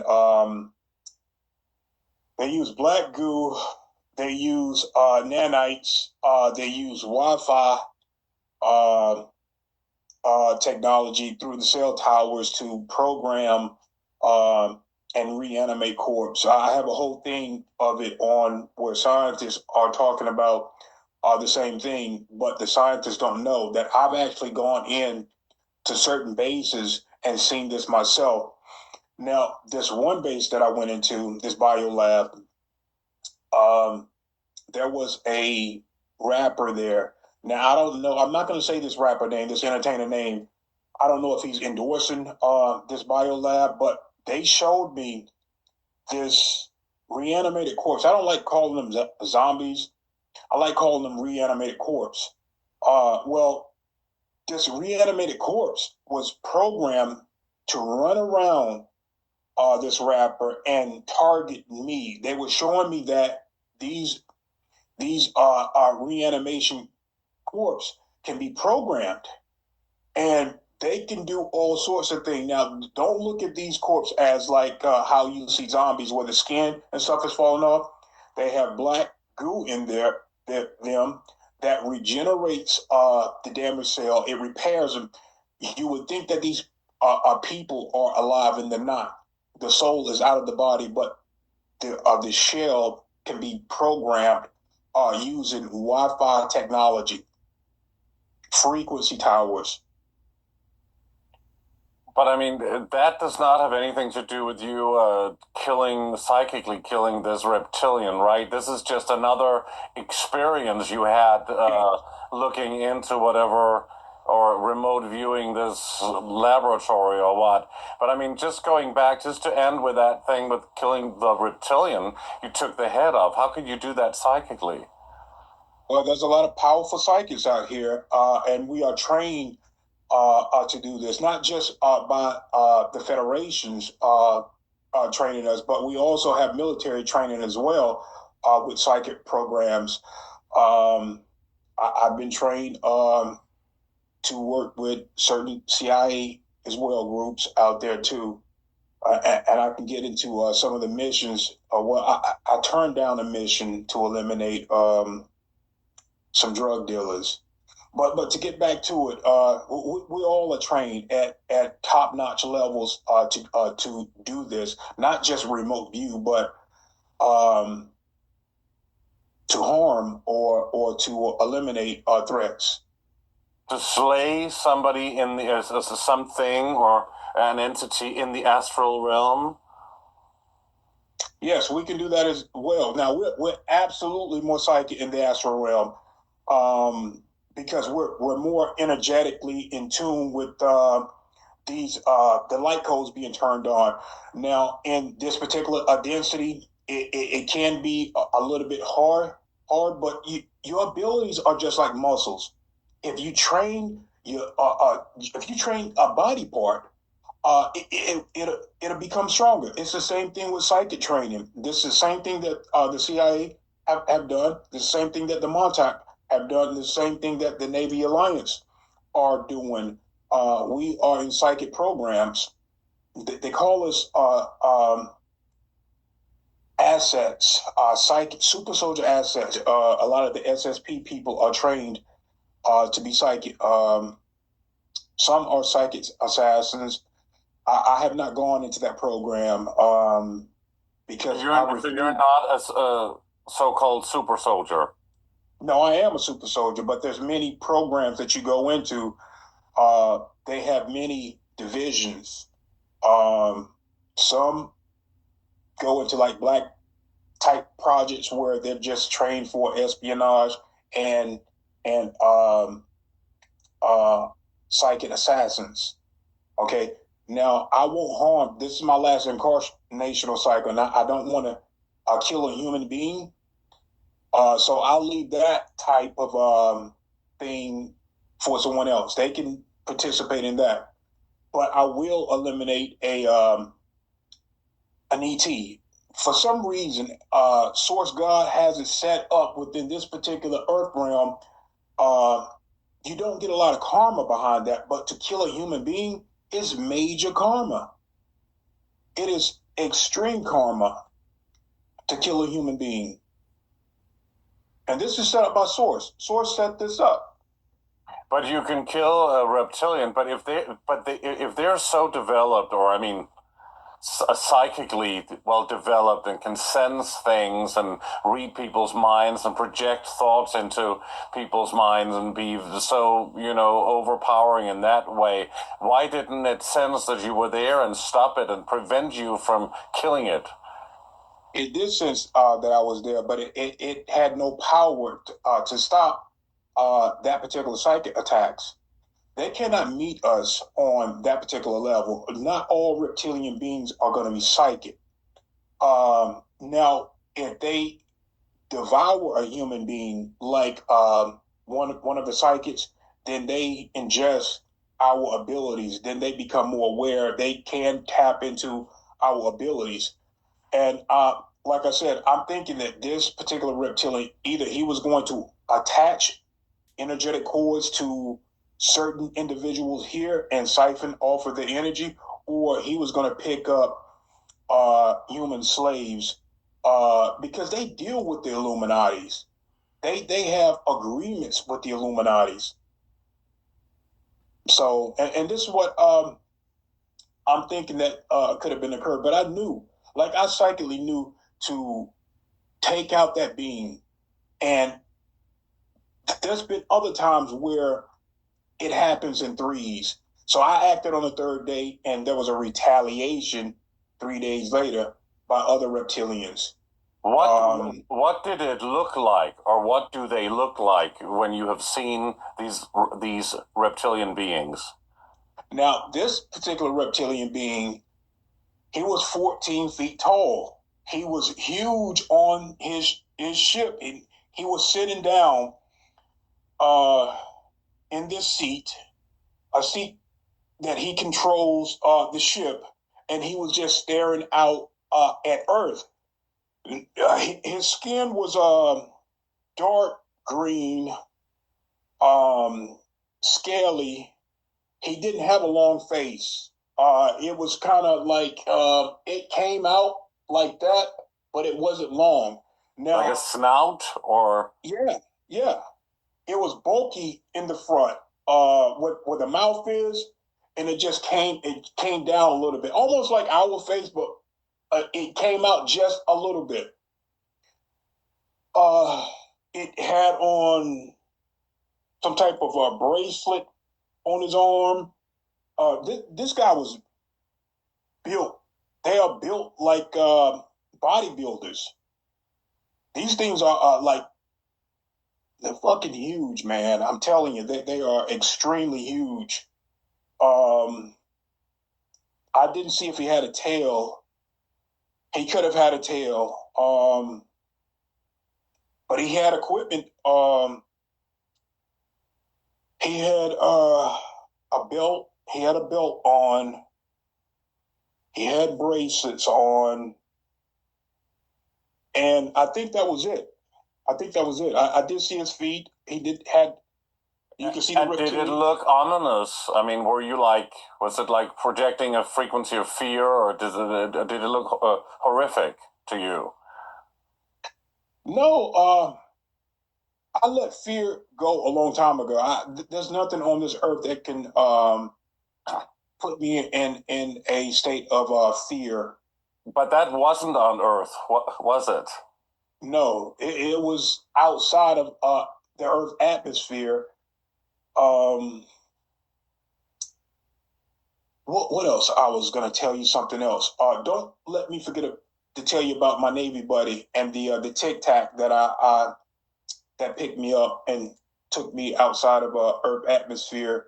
You probably heard about this. I talked about this several times on. I talked about it on Journey to Truth. I was the first person to release the Tic Tac being one of our back engineer equipments. Please explain what story you're getting into now. Okay, now I'll talk to you about my best friend who's in the Navy. He served in the Navy, and I hadn't seen him in a long time, and I wanted to see him, and he wanted to see me. So, and he was stationed at the a Navy docking station right outside of Earth atmosphere. The Navy have set up docking stations all around the planet. They're everywhere, all around the planet. This is for when ET races that come into our Earth atmosphere and they want to conduct business with us. I'm talking about fair trade business with the military. They can't get to the human society without having to go to our military. All militaries around the world have agreements with certain ET races to come in and do fair trade, and they all deal with the Navy. So my best friend, I'm not going to say his name, wanted to see me, and Tic Tac came and picked me up. The Tic Tac is like a shuttle. Think of it like a bus shuttle, but it has it pick up personnel, it pick up equipment, and it takes it all around the places. We can go to like different military bases. We can go to the moon. It's not really built for interstellar, but it can. It can go from here to Mars, but it's not. It's not built for that. It's back engineered, and it belongs to. And all military officials use the Tic Tac. Of course, it has cloaking technology as well.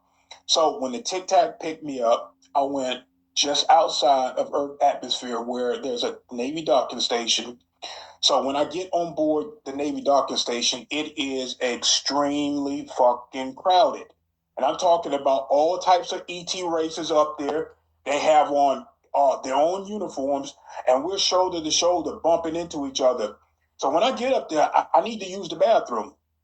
And I'm trying to make my way to the bathroom. Think of this Navy docking station with all of these different mini extraterrestrials up there, like a crowded mall.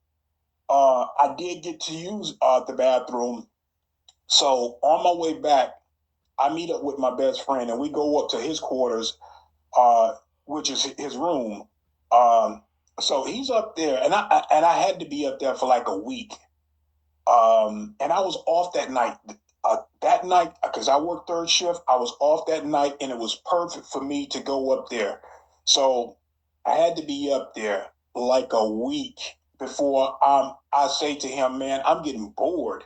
He's up there with his girlfriend. He has his girlfriend up there with him, and my wife is down here on Earth while I'm up there. So when I say I get bored, I'm back here. And I don't know how they got it set up as far as like time travel. I don't even think time travel was I don't think it was used. I think the further we get out into a space will depend on how long we've been gone. But I knew I was up there for like a week. But if when I got back, it was only like 24 hours had passed. And then you say you got bored because your wife was not with you, or what? Were you in Well, he's up there with his girlfriend. And I'm like the third wheel. Oh, and Yeah, and you I'm like the third. and you were missing a little action, or what? Yeah, I mean, look, I don't get to talk to these extraterrestrials. I'm up there hanging out with him, which was cool. That's not the problem. But I think, when time passed, you up there with your friend, he got his girlfriend, and I'm up there, just feeling like the third wheel. I got bored. I wanted to do things. I wanted to see things, go places. Well, you certainly went to some very otherworldly place, and with a lot of otherworldly beings, so it couldn't have been that boring. Yeah, and it was an experience that probably needed to happen so that I can talk to people about that. The Tic Tac is ours. Now you're going to hear other people talking about this. Now I think Carrie Cassidy mentioned it, but I was the first one to come out and disclose about the Tic Tac being a part of the Navy shuttle station. And we transport equipment, we transport people. You think of it like a bus. That's pretty much what it is. A UFO, but it's a shuttle for us. And it doesn't happen physically. It is some kind of an astral thing where you can be where you are now and then go out of your body, or what? No, this is physical. The Tic Tac. Well, we've seen this. And where do you board it? It will come and pick you up outside of wherever you live. Yes, but that would be a little incredible for the neighbors to see, huh? The neighbors are not going to see this. Yeah, we use cloaking technology. Neighbors are not going to see this particular craft. You cannot hear this craft.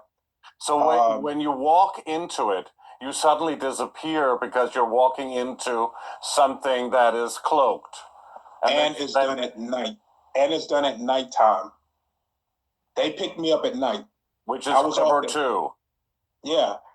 And how you entered the shuttle. Now, if you're looking at this Tic Tac, think of it like a Tic Tac because it's built just like that. It's cream color. You can't see until it opens up on its own. You can't see. It opens up on the side and you just walk in. Now, you can sit down if you like, but you can also stand up. I like to stand up. I don't like to sit down. But you can't feel. You can feel just a little momentum, but not much. And I don't care how fast it goes. You're not going to be thrown to the ground.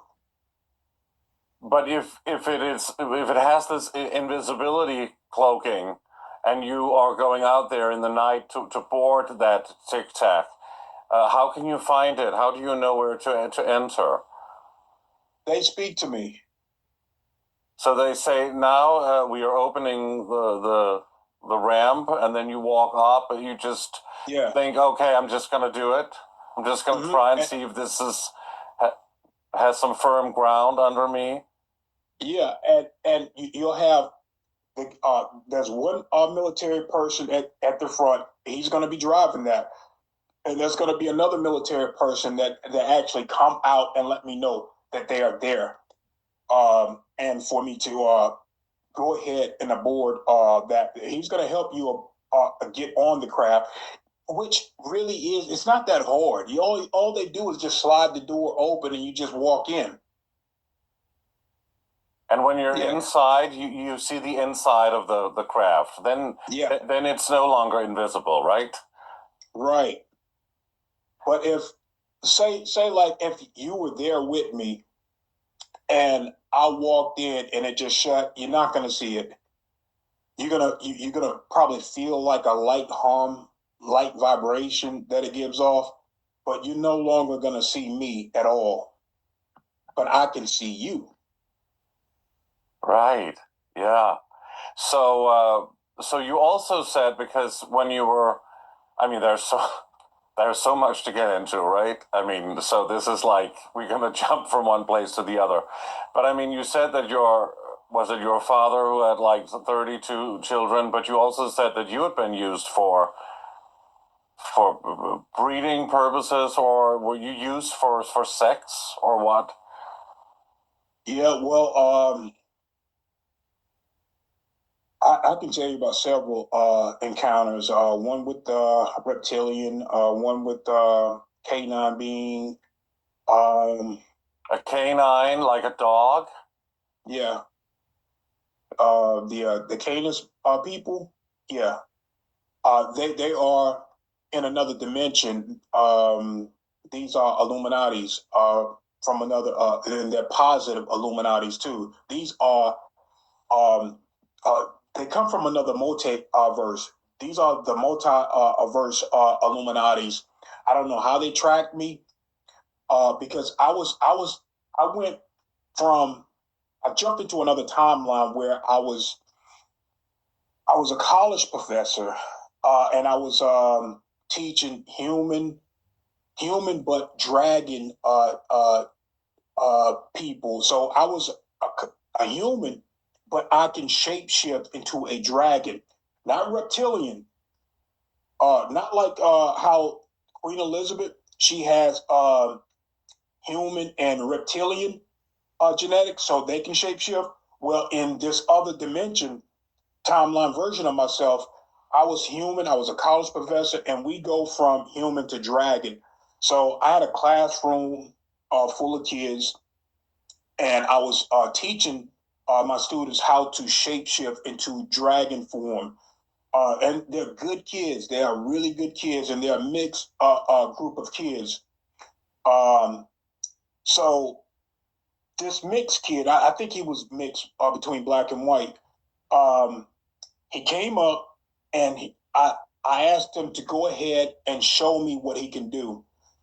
He was going into transformation, but he was struggling to nail his dragon form. So I go into it. I said, sit down, let me show you how it's done. And I shapeshifted pretty fast. Now, this particular dragon form, I was on all four. This was an upright dragon, and I've been upright reptilian type of dragon being with wings in another timeline. So once that happened, once I went into my dragon form, the door opened, and what happened was these Illuminatis, they popped in, came in through this door into entering my classroom. These guys were perfect genetics. I'm talking about perfect. The male, you would think that he's some type of GQ, should be on GQ magazines. You know what GQ magazines are? Yeah, like models. This guy looked like a model. He had on he had this jacket, tucked behind him, nice shirt. You can tell he was rich. Nice pants, nice shoes, just high quality type person. And he was blonde hair, blue eyes. The female, oh my God. Now this girl, I'm married, but this girl was perfect. Big breast, dressed very well, had the skirt on, very firm, thick thighs, just perfect. They both entered my classroom. He closed the door Was she behind black her. or white? No, the she was male was blonde white and blue eyed. Yeah, she was white. Yeah, she was white. She also was blonde hair, blue eyes. So I didn't know who they were at first. So as soon as she saw me, now I was still in dragon form. I just showed this my student how to go from human to dragon. When she came in, she immediately went into her canine form, and that triggered me. It triggered me to go into my canine form. So I went from human to dragon to canine being very fast. It triggered me. When I see her, she get just a bit aggressive. She was testing me because she wanted to know if I was going to be a match for her to breed with her. The whole being for her being there, for them being there, is that they wanted my dragon DNA. They wanted an offspring that had not only canine, but they wanted dragon DNA. So they was there so that I can mate with this female. Now, when I went into my canine form, we get a little bit animalistic. It's nature that takes over. So I bit her on the back of her neck. I got her to submit. Once she submitted, she went back into her human form. While you were still a dog. Yes. And I had to be like 7 feet. She was probably about 6'3". I was about 7 feet tall in my canine form. In my dragon form, I was huge. So once she submitted to me and she went back into her female form, she was laying on her back in the classroom, and the animal instinct took over, and I penetrated her. She was trying to get me to calm down as we're mating, because she's in a female form and I'm in canine form, and so I did calm down, and I, didn't go so hard with her, but I did not climax. And the reason why I made a choice not to give her my offspring, I just gave her pleasure. I did not climax because we have to be extremely careful. Even though they are positive Illuminati people, they're very positive. They're not like the Illuminatis here. They're real good. They're from a whole nother timeline. They're from like the multiverse timeline. But still, I made that decision not to do that because I didn't really know what they wanted to use that genetic for it, that dragon DNA. So, but they were good people. They were good people. Now, if I meet her again, might be a little different. Might be a little different. She was perfect, man. She was absolutely perfect. Wow.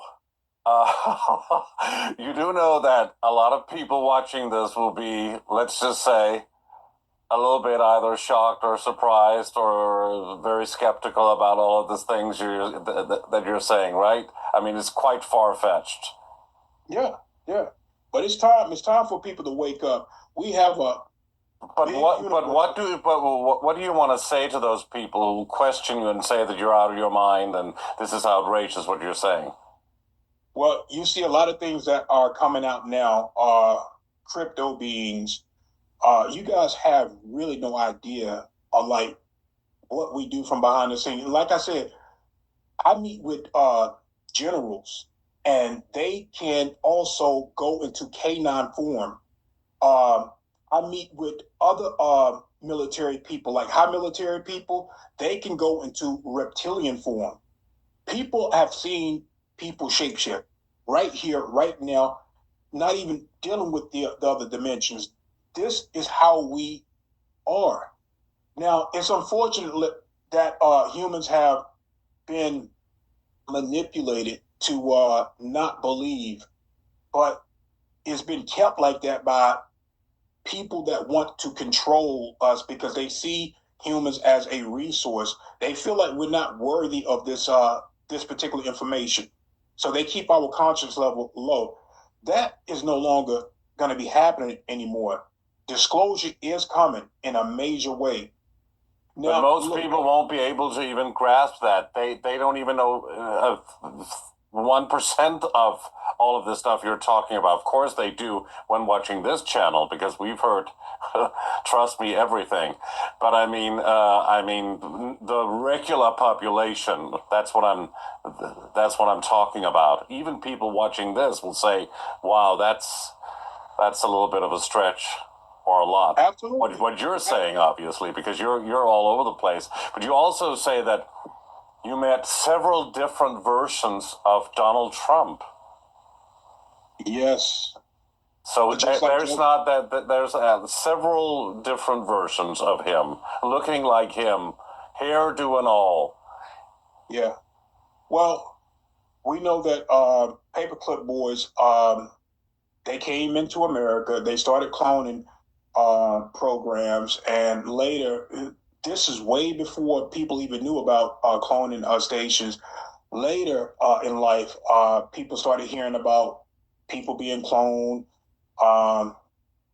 Family members will come out and say that that's not my son, that's not my daughter. This is going on. The entertainment industry, when it was extremely dark and controlled by the cabal, people it still is in some kind of way, isn't it? Yeah, but it's being depleted. It's actually being depleted. A lot of things are coming out, especially like with the adrenochrome harvesting. There's a lot of operations here that are going to be eliminated. You have certain Luciferian groups like the Atlanteans. They're into high technology. They want to create a utopia Earth. This is where you get the cabal fighting with these two other serpent lines. Well, this particular Atlanteans, they believe in high technology. They're high class. They don't like crime. But they still like control. They don't like the cabal. They don't eat humans, but they are still into the trafficking. They're still into the adrenochrome. They're not into the human sacrifice. Some of them do dip into that, but the original Atlanteans, they don't do that. They just like control. They like high technology. So they want a utopia Earth. This is where you hear Trump talk about the golden age. He is Luciferian. That is his bloodline. He is Luciferian. And he dib and dab in both sides. He 1 minute he'll be a white hat, next minute he'll be a black hat. But when he first started helping the white hats go into these underground bases, so when his first term, he started signing a lot of executive orders because these underground bases, man, they were just getting out of control. These experiments that was going on, people being taken, people going off planet and never returning. They're going into slave colonies. And some were just being eaten like right on the spot by reptilians, and some graves would take the genetics, take the blood, and use the glands to feed off of humans too. But they also were creating these human drones with to look like humans, but they had like mechanical things in their body. They were becoming like androids, and the goal was to come out at some point and begin to infiltrate the human society. This was the cabal doing this, creating all of these bases.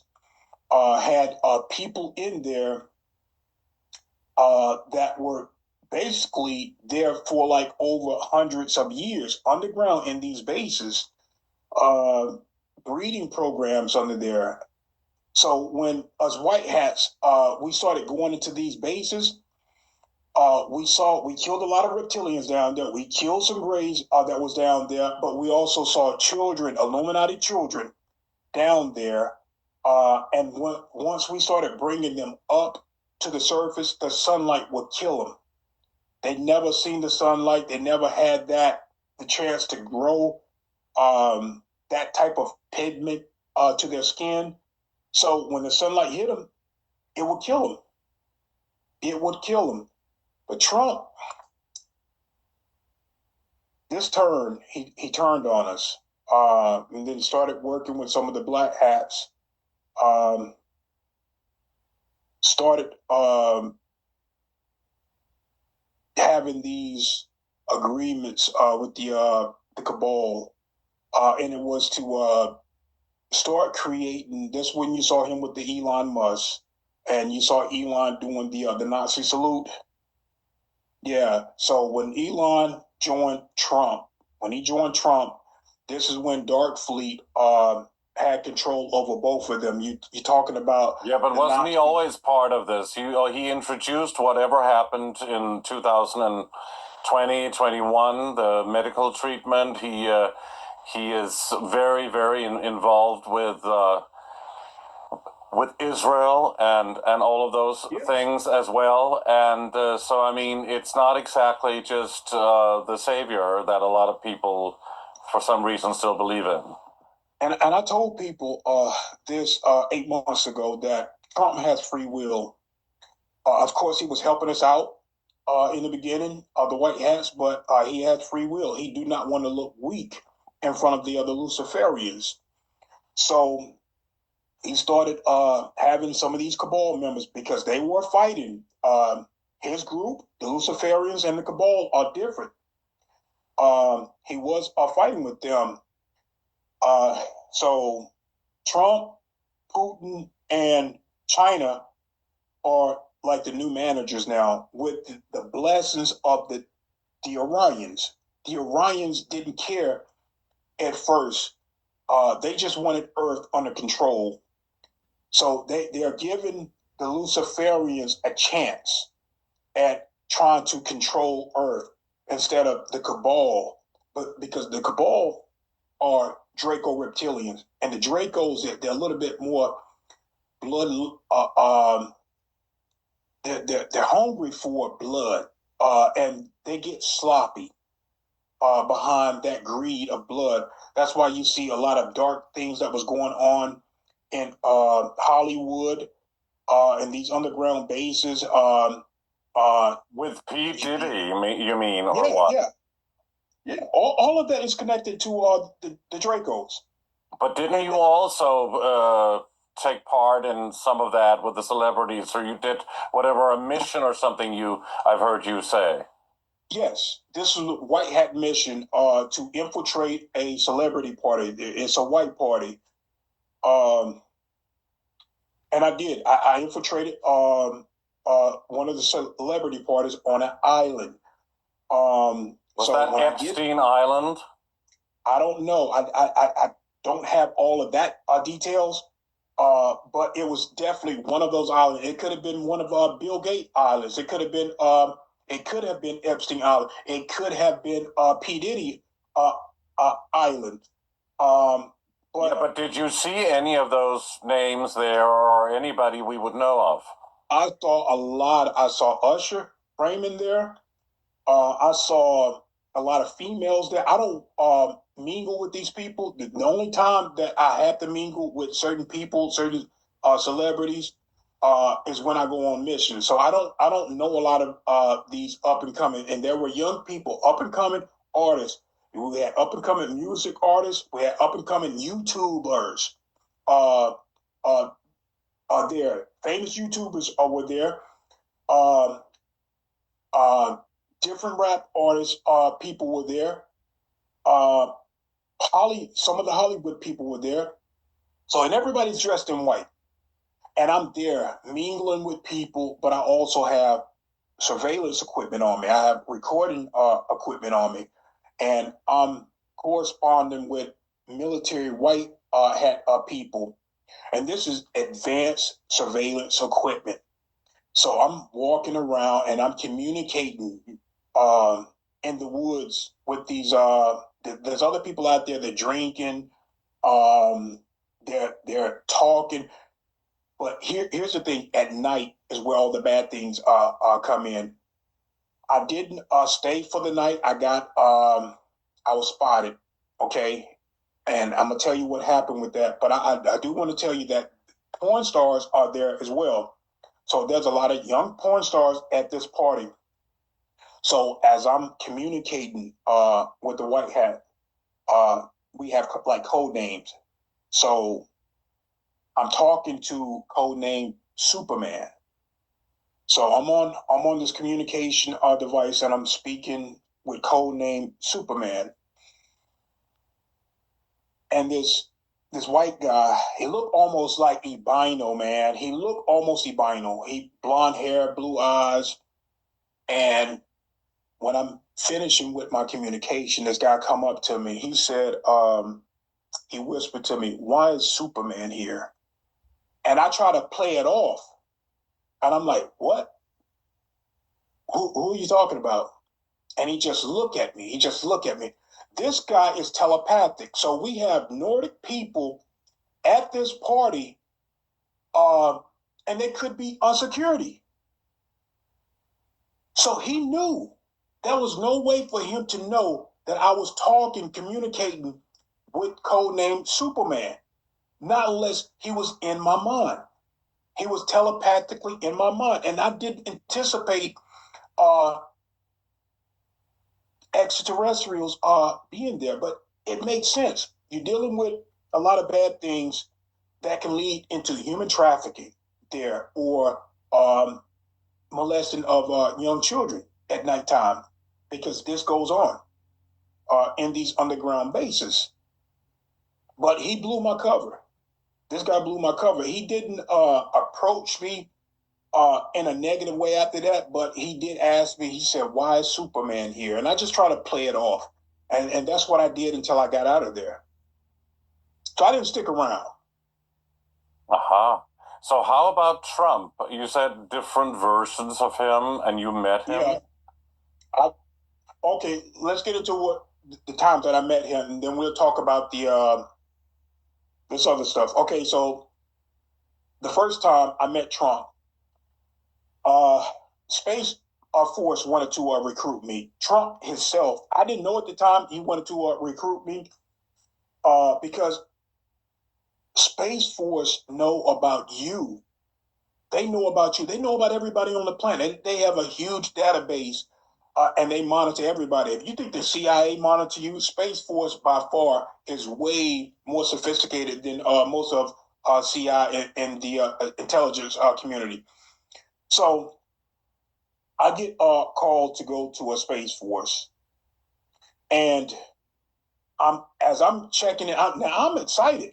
I know where I'm at. I'm at one of the Space Force headquarters.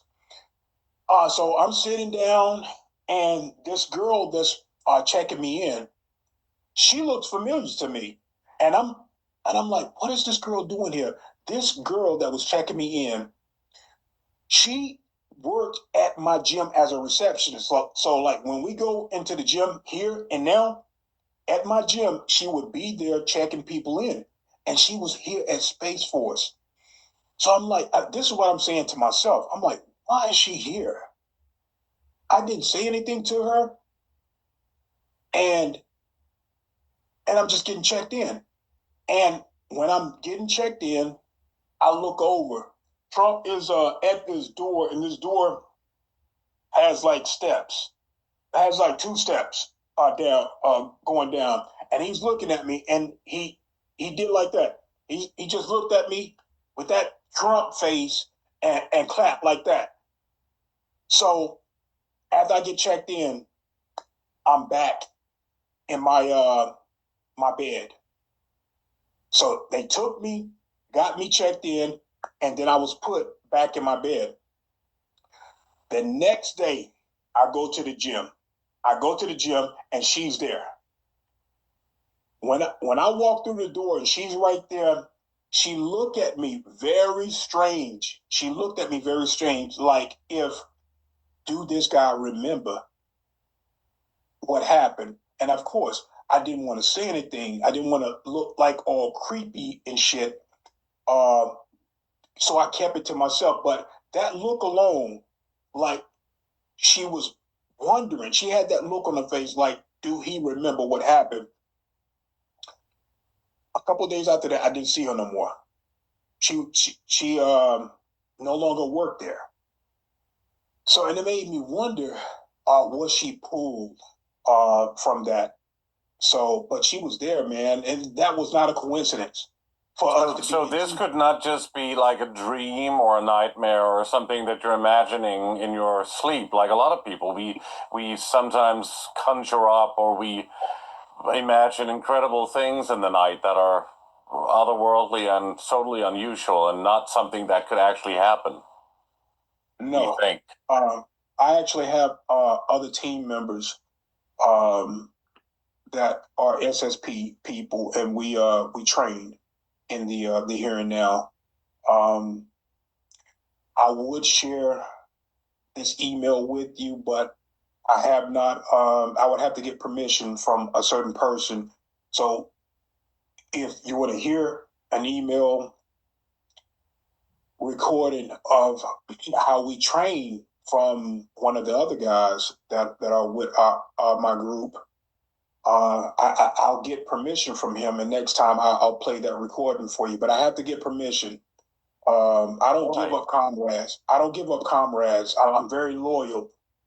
Good. But I am open. I'm open for the public to really get what's going on from behind the scenes. People really need to know that they got a lot of love, they got a lot of help, and a lot of people have died in these projects to try to help humanity along the way. It's just that when a lot of people hear this in the audience, and we have had a lot of people on, it's very difficult for any of you to substantiate what you're saying, and there's very little proof, in fact, really any, right? Yeah. So, I mean, you have to be really, you have to really trust what you're saying, and people have to see if they resonate with your all of the stuff you're coming out with here, because it's really unfathomable, a lot of it, right? So I mean, exactly. you must know that you're going to face a lot of scrutiny or people being very suspicious of what you're saying. Absolutely. What I can say about that, take what you need. Things are going to come full circle for the ones that don't understand it right now.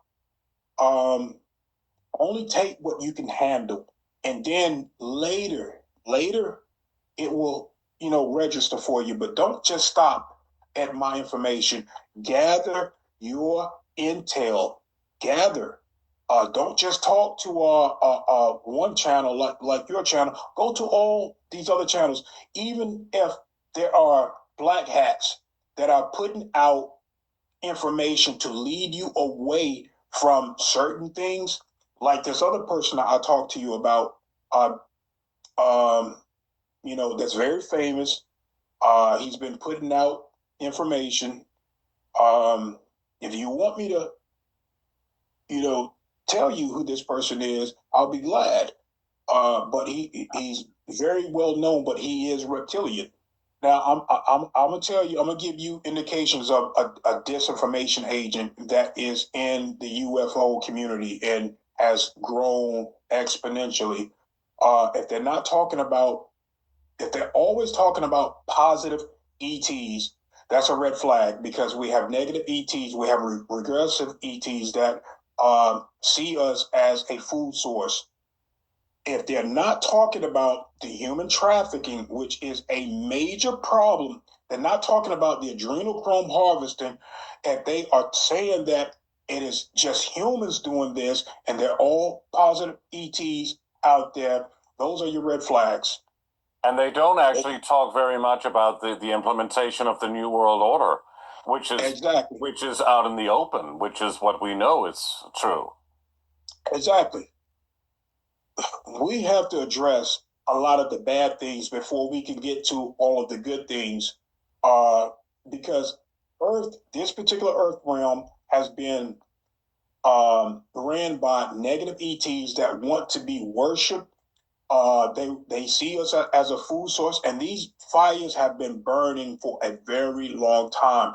And it's going to take time to put these fires out. It's going to take quite a bit of time, but we are making progress. So, and that's the thing. The more people that wake up, it helps bring us into an awakened state. It helps with the ascension process. So, and that's very important for human growth. We have to go through this, because there's other ET races that have gone through some of the same things that we've gone to.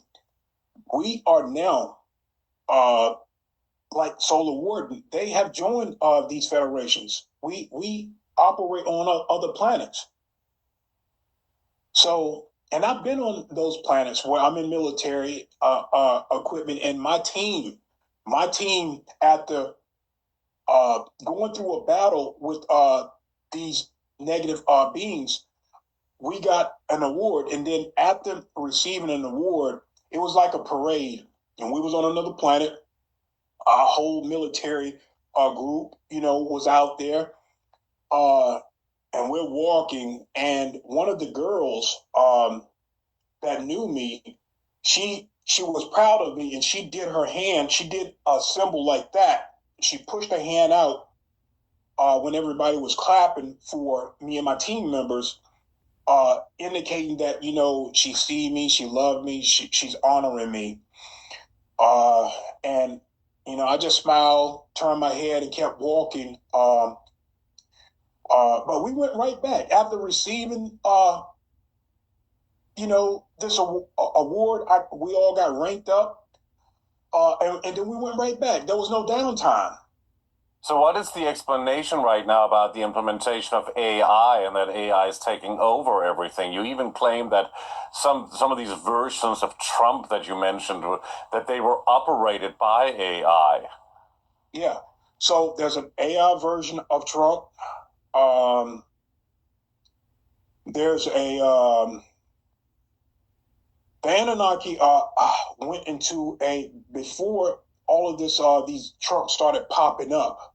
Before all of this stuff started popping up, the Anunnakis went into a timeline where Trump was electing for more luciferian agendas. Like I said, Trump was one positive in the beginning. He was helping the white hats. He had signed executive orders for us to go into underground bases and begin to operate. we was cutting the power to a lot of these cabal member operations. And this is where you guys started hearing about power outages was starting to develop worldwide. It's because we wanted to cut their power and then implement another system where we can monitor what's going on, tap it into the black hat information. But this time around, Dark Fleet started having these other Trumps pop up, and of course there were several Trumps cloned. The first Trump was threatened that if he didn't play ball, some things were going to happen. But that is not the real Trump. That was beside Elon. Elon is not human. Elon is AI. He's AI. He's an android, and there's several versions of him. I dealt with Elon in the astral realm. Now, I'll get into this too. Before me and my wife bought this home we're in, we stayed in an apartment. This is about 6 years ago, where I'm sitting down in my apartment on the couch, and I just happened to get up and go into the kitchen. And this is the here and now. I heard claws run across my floor. I had hardwood floors. I had claws run across my floor, and I'm looking, and I don't see anything. Heard them, and I said, this is a reptilian. This is a reptilian because they can vibrate at 20% in our realm, but be 80% in another frequency. So I heard the claws run across my floor, and I never minded because I couldn't do anything, That night, these guys were setting up,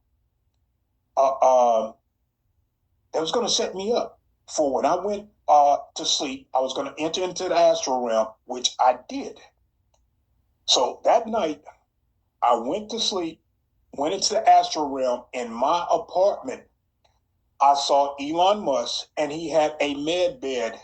There was a med bed set up between my couch and the refrigerator. So when I pop in, my higher self had already dealt with Elon Musk. I needed to see, in this version of me, what was going on. So Elon was glitched out on my floor. He's AI. He's not human. So as I'm seeing this, I'm looking at the med bed. Now, I wanted to leave out of the apartment. Now, in the astral realm, I could fly. I've been doing this ever since I was a child. I'll take flight. I went out of my apartment, and I'm at the second. I'm upstairs, so I'm looking at the balcony, and I was getting ready to take flight. This is the astral realm. As I'm taking flight, something is drawing me right back down to the balcony, and I'm like, who in the hell have the ability to stop me from flying? So that's when my psychic intuition turned on. So I'm looking over the balcony now, down into the parking lot, and there's a tree. There's where I see a Nordic girl. There's a Nordic girl hiding behind the tree, and she don't have long hair, but she does have is brown, and she have blue eyes, and she's just looking up at me, not with anger or anything, just looking up at me. And she was the one. She's very gifted. I give her that. She's very gifted. So I just go right back into my apartment. As I go back into my apartment, I'm still seeing Elon Musk in his android form, glitched out. As this happened, as soon as I shut the door, two reptilians pop in to the astral realm, and they're maybe 7 feet tall. One of them grabbed me like that. They grabbed me like that and just picked me up. And I just look the reptilian in the face and smile, and I pop back into my timeline. But what Elon wanted to make a digital copy of me. He wanted to duplicate me. And this is what is going on with all of these Trumps, all of these Bidens, all of these prominent people that are in power. They can clone. The med beds aren't just used for healing properties. They can actually make a copy of you and then control you. Mm-hmm. There's a lot to talk about, and probably a lot still. But altogether, we've been talking for 2.5 hours now. And that's a lot. So maybe continue at some other time, and then you also had some things you wanted to share whenever if we do part 2. But I'm just saying, I'm thinking maybe we should end with you like saying the best possible message you can give to the audience watching this, probably being skeptical and some being very open to it and having been informed by this, and maybe also address why you don't use your real name and why you're wearing the glasses. Well, I'll start with the glasses first. Well, there's an AI that wants to duplicate us, and I speak on this very often. So when you show your eyes, that they have face recognition, and the one thing that they don't have, so they can duplicate you, but what they can't duplicate is the eyes. So when you get close, just like your fingerprint, your eyes are very unique designed. There's no other person on the earth with eyes like you, just like your fingerprint. But this particular AI system, it wants that. It already has most of our fingerprint. It already has our voice. It has our face and those features. But when you cover the eyes, they can't complete you. Yeah, but don't they have many versions of you, or have had every opportunity in the world to clone you if they wanted to clone you? And because some people might say he's wearing glasses so we can't see if he's lying. No, well, there's many ways to detect if someone is lying.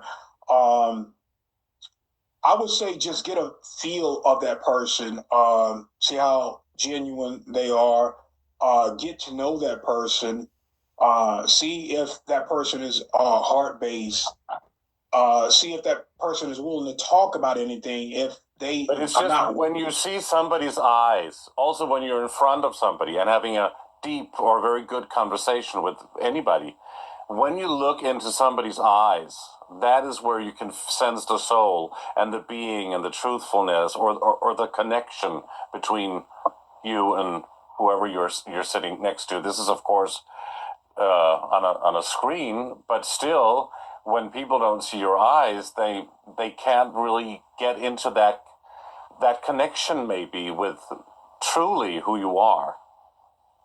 I suggest. I would say just get to know me over time, study my information, then you'll know who I am as a white hat, a super soldier, Navy Alliance. And you don't use your name, you use this Ra name. We had another Ra on recently. And Yeah. and when I spoke to some other people about it, they said, oh, there are many Ras. Absolutely. And that particular Arkham Raw, I did an interview with him. He's a good guy. He really is a good guy. He's been into these projects as well. And from a higher perspective, we are like representing the Christ light. We represent the law of one. And we're trying to, with a lot of the things that we enter in on earth, we go through these bad things and report back to humanity. That's what Christ warriors are.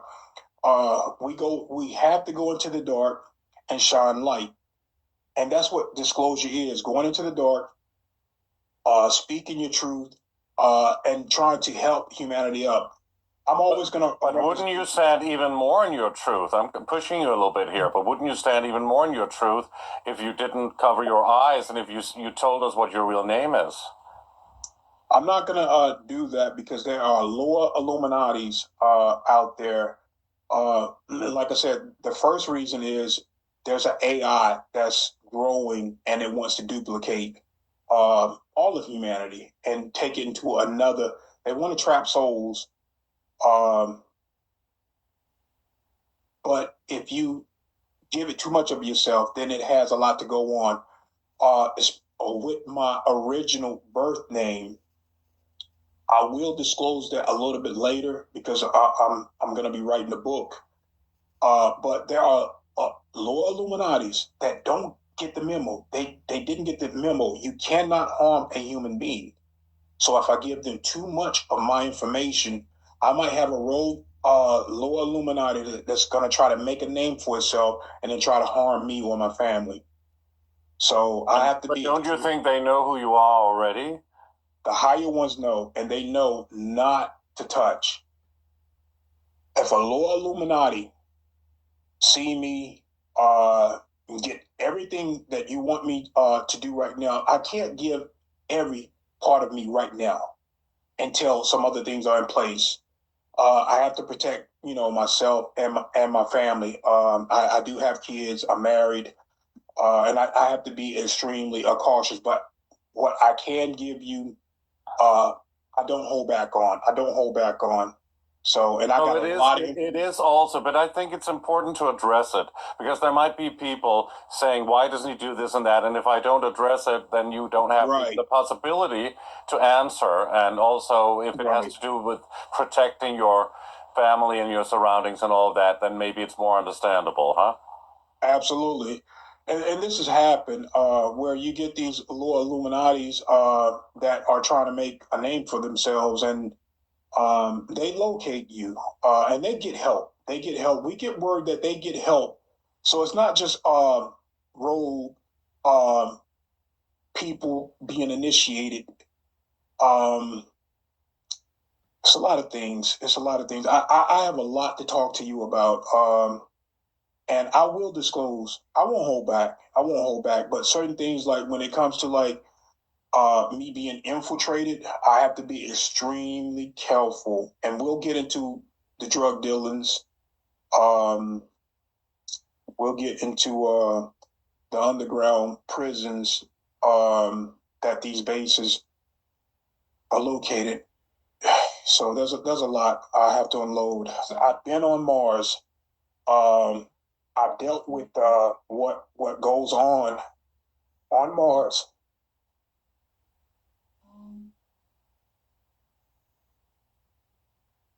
They have